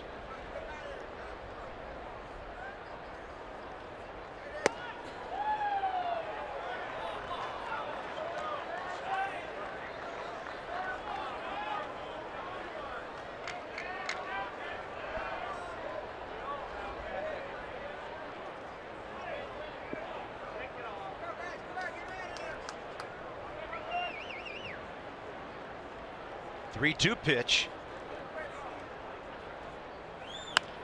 And Ben Revere, soft bouncer, back to the mound. It's going to be an easy double play for the Rockies. Ben Revere in the series 0 for 10. The Severino homer gets the Nats to within 4.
Slam range thanks to Pedro Severino's first major league tater.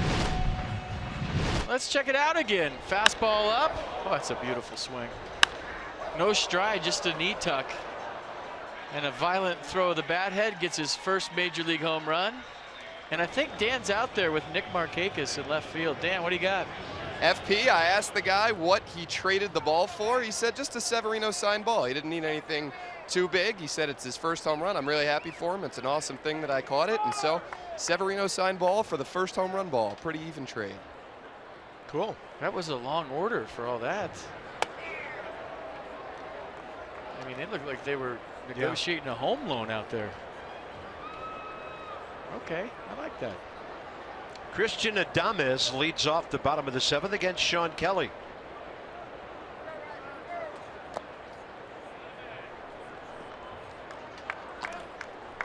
Nationals right-hander, 8th inning setup guy. When the Nats are ahead for Mark Melancon. He has 6 saves of his own this year. 43 innings. A very impressive 66 strikeouts. It's a pop-up on Adames right there. Anthony Rendon has it. First out, bottom of the 7th.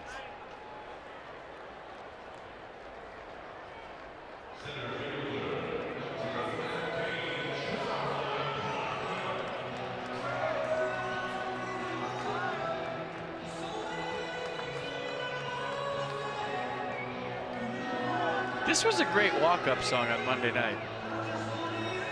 Yeah, after about 15 at bats. And what he's done in the series, this song stinks.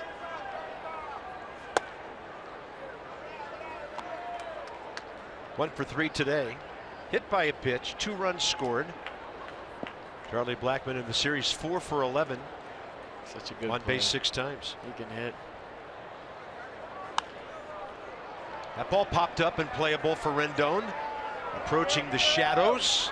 Anthony has it for the 2nd out. Toyota case for kids, not a bunch of them. 5 by Nats pitching today, 3 by Steven Strasburg. $37 for each to the Children's Inn at the National Institutes of Health, thanks to our Washington area Toyota dealers.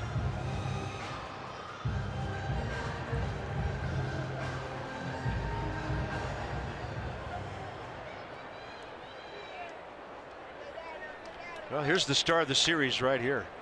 DJ LeMahieu, 9 of 11 against the Nats with 3 RBIs and a walk. So Harper's been on base 9 times. LeMahieu 10 in this series between the Nationals and the Rockies. Boone Logan, the lefty, the right-hander Carlos Estevez. 1-0 to LeMahieu, right in there.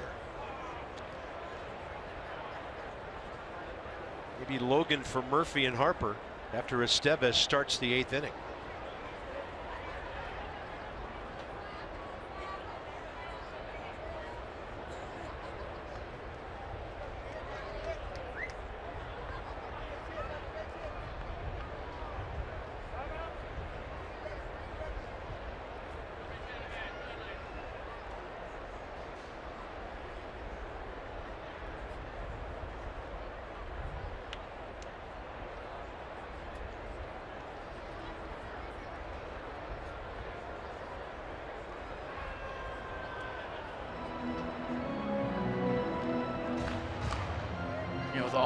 The way the game has changed nowadays, with all the runs and hits we've seen in this series, how many hitters have you seen where their feet have moved on inside fastballs in this whole series? Next to none. Maybe 1 or 2. That first pitch to LeMahieu. I think Max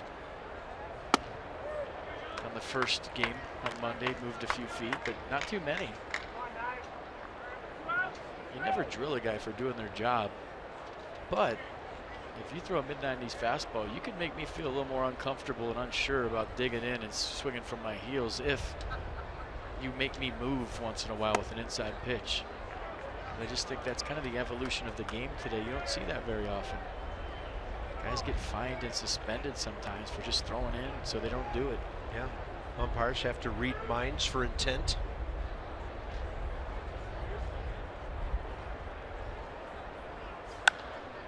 On a pitch up, fly ball.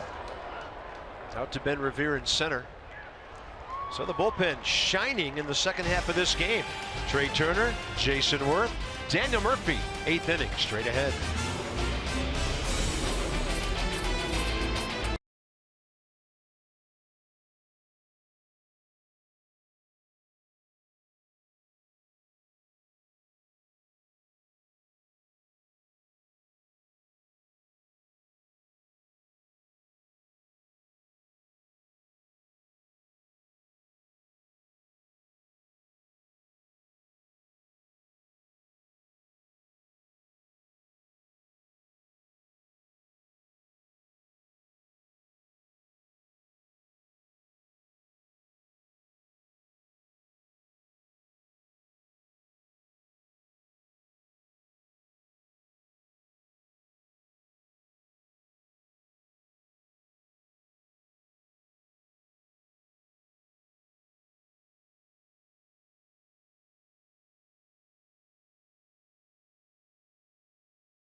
Nationals baseball on Masson, brought to you by American Standard Heating and Air. It's their all-star sales event with up to $1,100 in instant rebates or 0% APR for 36 months. Just up the road near Boulder, those are the Flatirons, front range of the Rockies. I don't know how much time you'd have to spend in Colorado to see everything, but it's just amazing. Yeah, I went to the top of that the other day and jumped off with my squirrel suit. It's awesome. Bryce hit one halfway to there earlier in the game. Now it's the top of the 8th inning. Carlos Estevez, 23 years of age, from the Dominican Republic. 49th relief appearance. Not a great ERA. He's given up 25 runs in 44 innings. Nats seeing a lot of these Colorado youngsters for the first time in this series. Need some base runners, get him in the strike zone. See what happens. 12-8 game.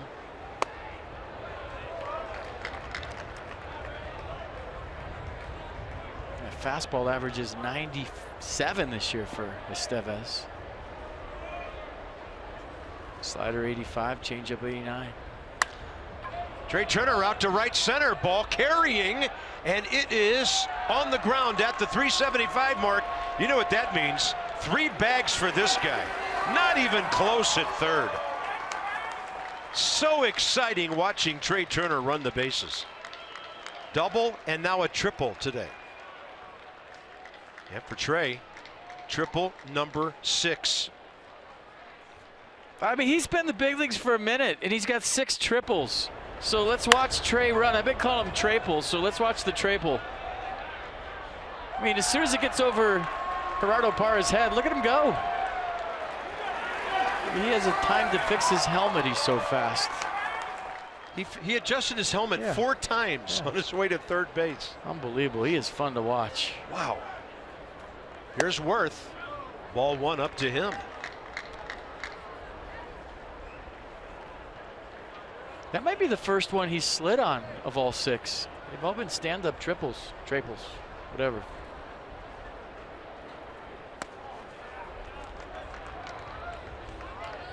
That's how we scored last time on a wild pitch.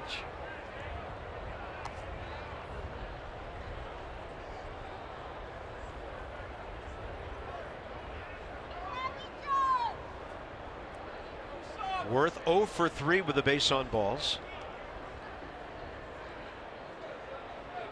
That's the first one he's gone full speed. I need time. You got it already?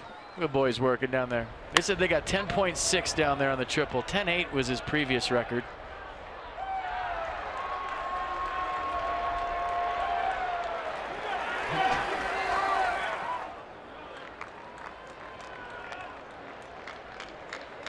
.8 and you fix your helmet while you run around.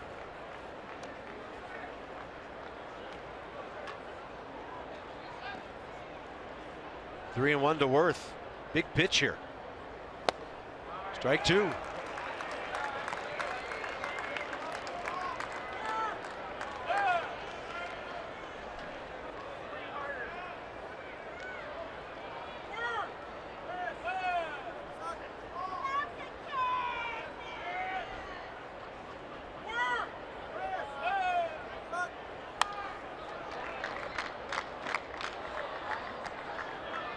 What did I say last time? Just put 3-2 on the board and save everybody some time.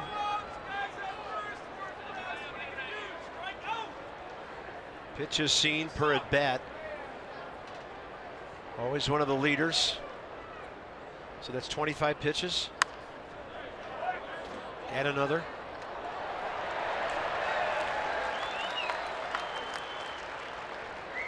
I'll tell you what, Dusty Baker has to be proud of his ball club for hanging in there today on a rough day. Like I said earlier, you know, you're up 8.5 games. Could have packed it in and got on the bird to Atlanta, but that's why they're up 8.5 games, because they fight.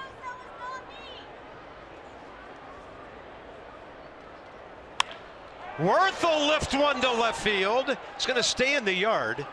Turner will tag. Look good off the bat, and now it's 12-9. Jason Worth, RBI number 54. Just off the sweet spot. Just off the sweet spot. Got the job done. Great at bat. And now it's a 3-run lead and a save opportunity for the Rockies. He knew he just missed it, but then he's hoping, hey, this is Coors Field. Maybe I got enough. Plenty deep enough to score Trey Turner. 3-run game. Hold on, stay tuned. Don't go anywhere. This ain't over. Yeah, now comes the lefty against Murphy and Harper.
Final 5 outs, and the left-hander Boone Logan will take over here, 32 years of age. 53rd appearance. ERA 2.75, 40 strikeouts, 15 walks.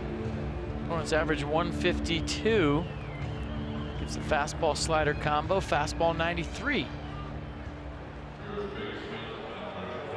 So here's Boone Logan, busiest relief guy on the Colorado staff this year. Daniel Murphy, 4 for 11 career against him.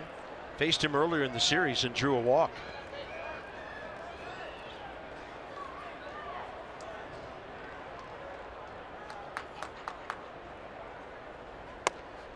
Strike one.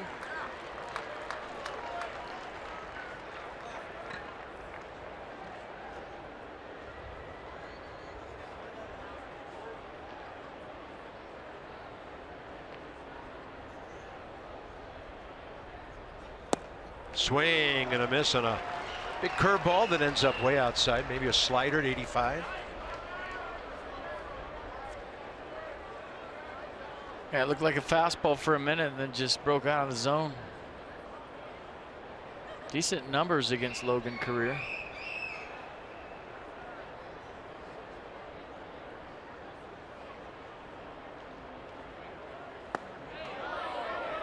Yeah, Murph pulled the bat back right at the last moment.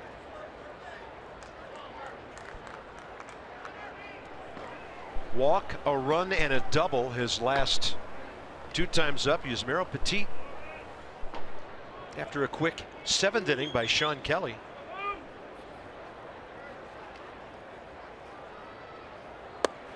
And now it's 2-2 to Murphy.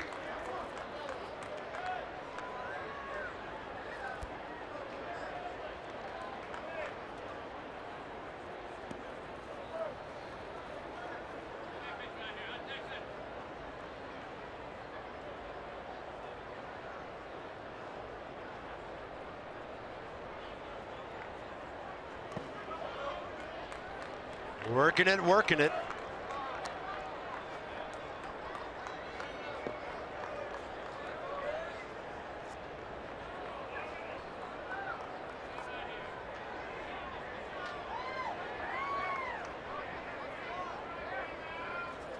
Big pitch coming. Could get the tying run into the on-deck circle if Murphy reaches.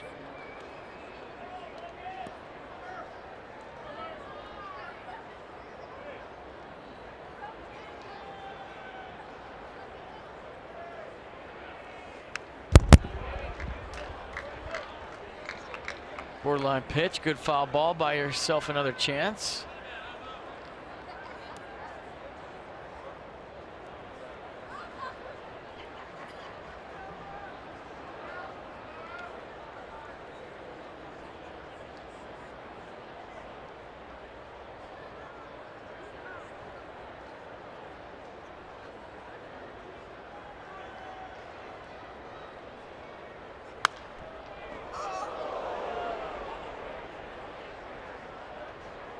Grinding.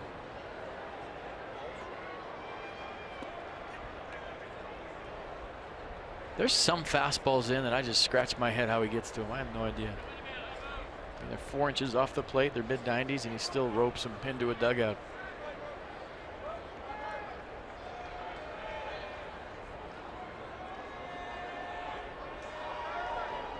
Another payoff pitch with 1 out. Now that's an emergency hack. That was amazing. I mean, you talk about keeping that bat alive. Watch the hand-eye coordination and just the last second thought of, oh, that might be a strike. I'm going to foul it off. And then even surprises himself with the emergency hack. I don't know how he just did that.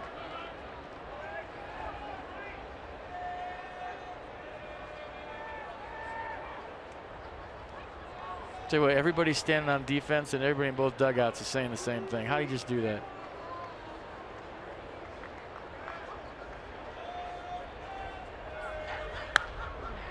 Out of play. 10th pitch of the at-bat coming.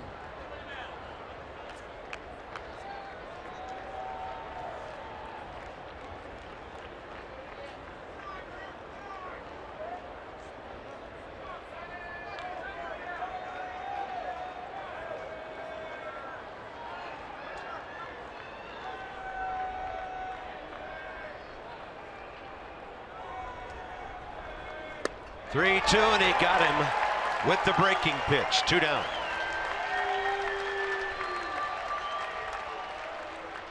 A good fight goes Boone Logan's way. So the 10th pitch of the at-bat.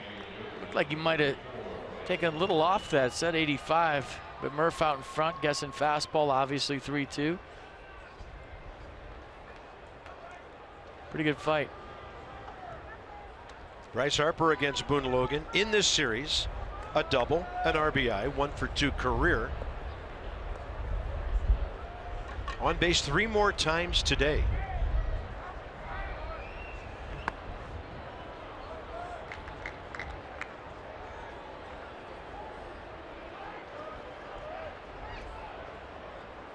So you think that home run he hit was further than his 20th, the one here today? I thought the one at Nats Park was further, but this one was 461. That was 451. I mean, it really doesn't matter. With the exchange rate probably within feet of each other. Yeah, right over the Jackie Robinson retired number sign. Yeah, and that's at the end of the bullpens before the wall takes that straight line across in center field.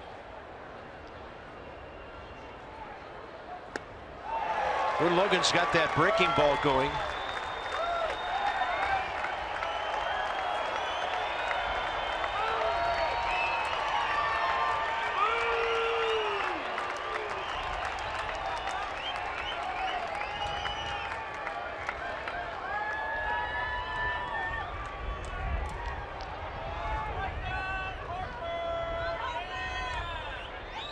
And a 1-2. Bryce strikes out on a pitch down and away.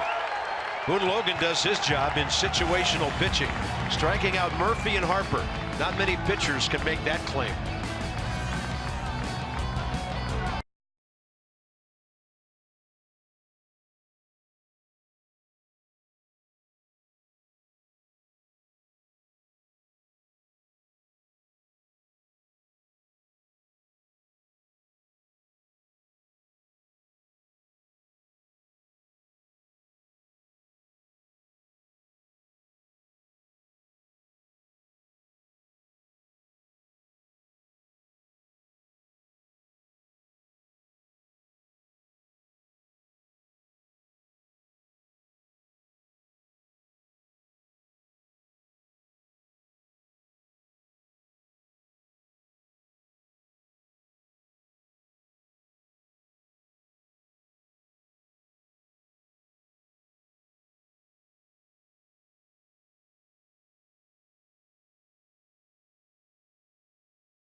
On to Atlanta. It's a place we have not seen since the first week of April. First 2 games of the year. So tomorrow it's Reynaldo Lopez, 1-1, making his 4th big league start. Got his first win against these Braves on Saturday night. Rob Whalen will pitch for Atlanta. Nats will see him second time around. He's 1-1 with a 7.31 ERA, and we'll get you going tomorrow night at 6:30 with Nats Extra. Ismael Petit will take over here, trying to keep the Rockies where they are in the bottom of the 8th inning. Dahl, Arenado, and Parra.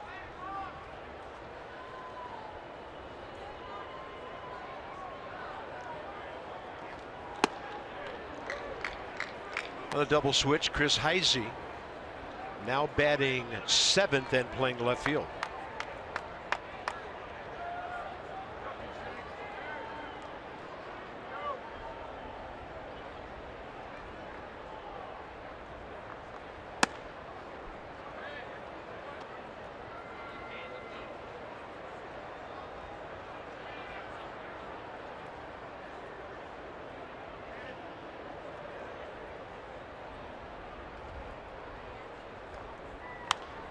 Out of play, left side, 1 ball, 2 strikes.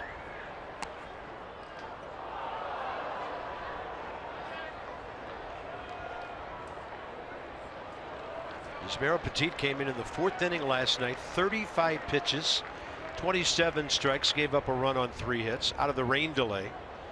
Got the loss. But those were 3 valuable innings for the other arms in that bullpen.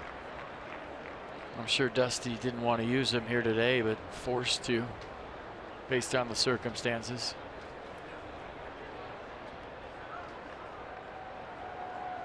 Two-two. What a good off-speed pitch. That's having a hitter way out in front. 1 out, 8th inning. That bottom drops out right here. It's all way over the top. Good pitch.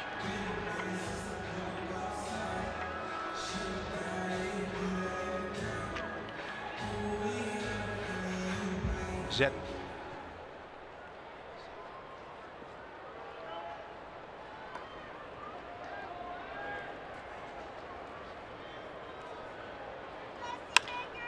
First pitch, ground ball. Danny Espinosa waiting for it. Throws out Nolan Arenado. 2 outs here in the 8th. Johnny Holiday, Ray Knight in the studio. It's our Nats Extra postgame show. After the game's over, presented by Who But? WB Mason. Right-hander Scott Oberg will be attempting the save.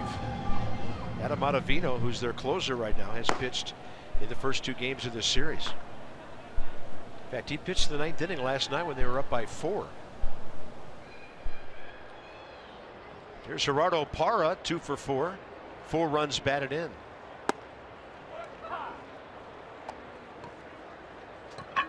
Still don't think this ball game's over. I agree. I mean, I might be on the plane thinking the same thing, but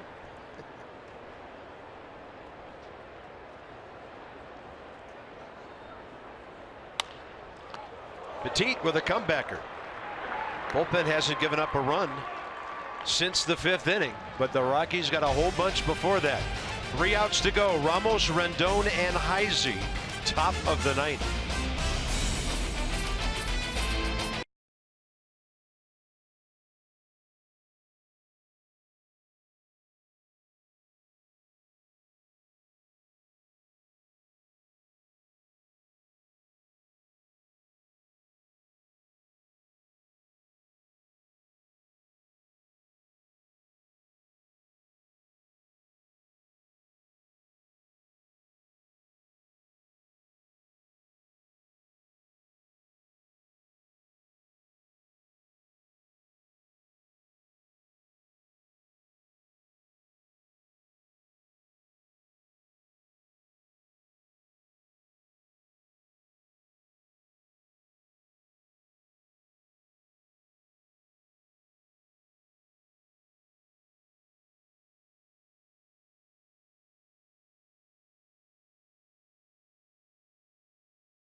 here. Top of the 9th inning coming up.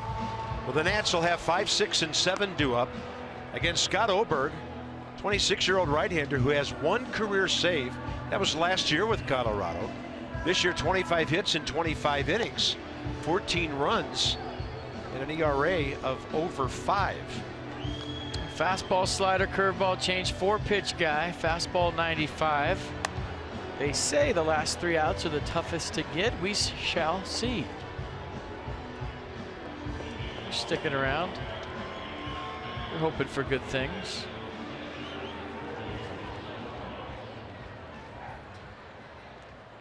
Wilson Ramos is first, and against Oberg career 0 for 1. Rendon 0 for 1 against him. Chris Heisey as well. Wilson 0 for 4 today in the series, 2 for 12.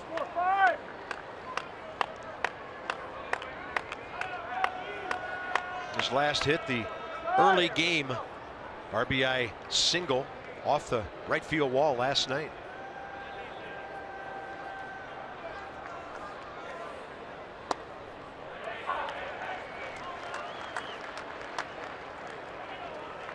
Take a strike, go to work.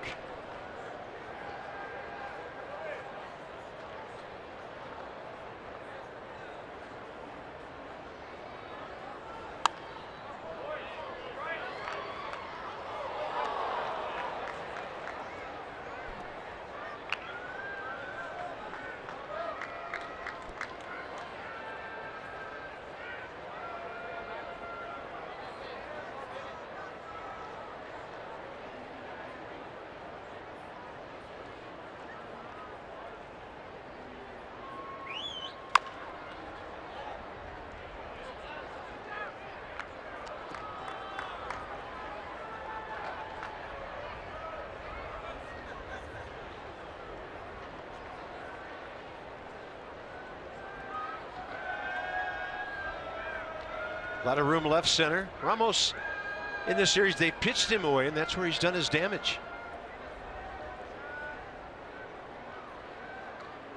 0-2, and that one on the other side of the plate. Walters was not set up there. A backup slider, he wanted the other side. Just an overthrow.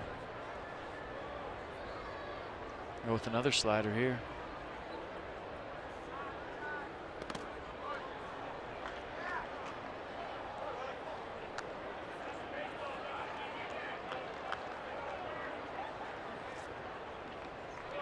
I feel like there's been 500 pitches thrown today.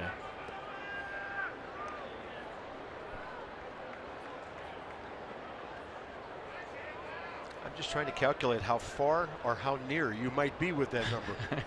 2-2. Got him looking with a fastball away at 96. I think Tony Walters pulled that back in. I thought this might have been away, and watch his glove kind of pull it right back in, and at this time of the game, you know that Clint Fagan's looking for strikes.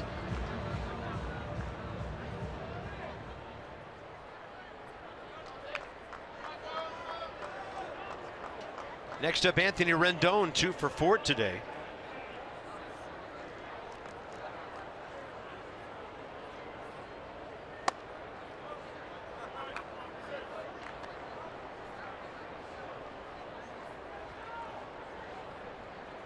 Cute.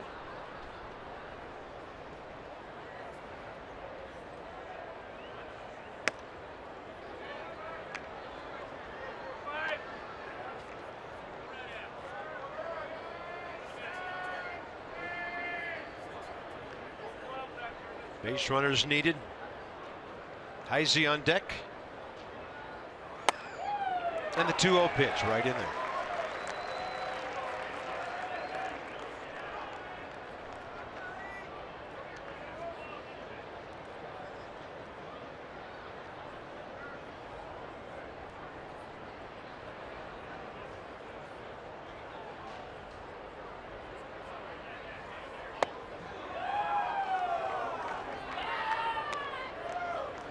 Oh, your pitch, one spot here. Need base runners.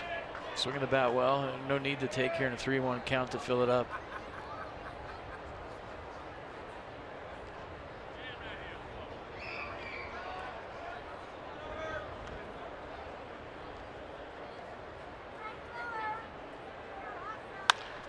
Rendon hits it hard, but LeMahieu is right there. 2 outs.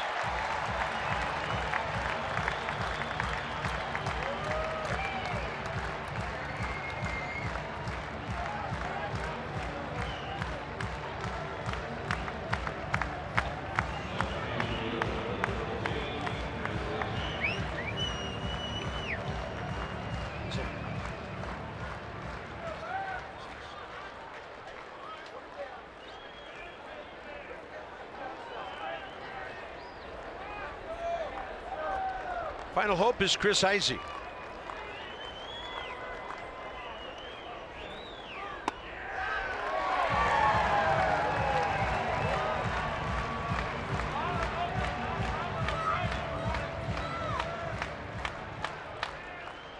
Last time the Nats lost a series at home to the Padres almost a month ago. On a breaking ball, Heisey hits a high drive, deep left field. See you later. It's 12-10 on Chris Heisey's 7th of the year.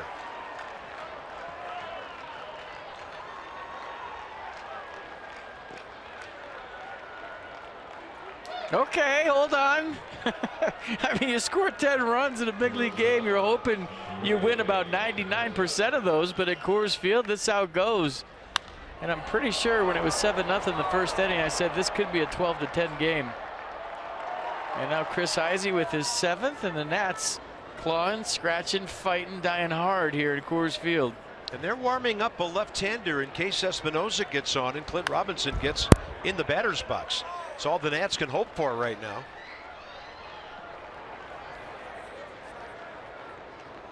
There'll be a lot of happy hitters on the plane, a lot of sad pitchers. That's usually the case when you leave this place. Number 7 spot today, Goodwin, Severino, and Heisey. 4 for 5, 2 singles, 2 homers, 3 RBIs. That's quite a platoon going on in there.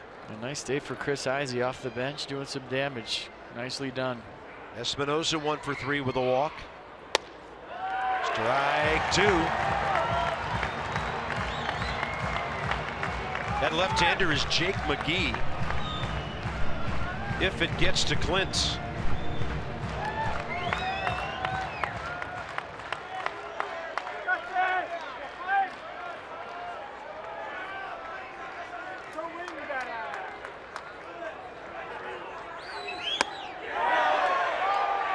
No swing, and the game's still alive by a thread.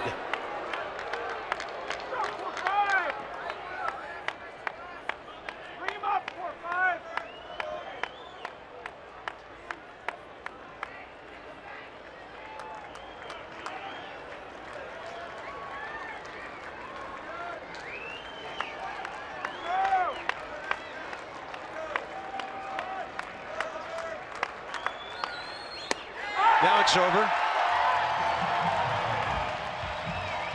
Nationals drop a series for the first time in a while. Dropping 2 out of 3 here in Denver. And today, the Coors Field type of game that every pitching coach is afraid of.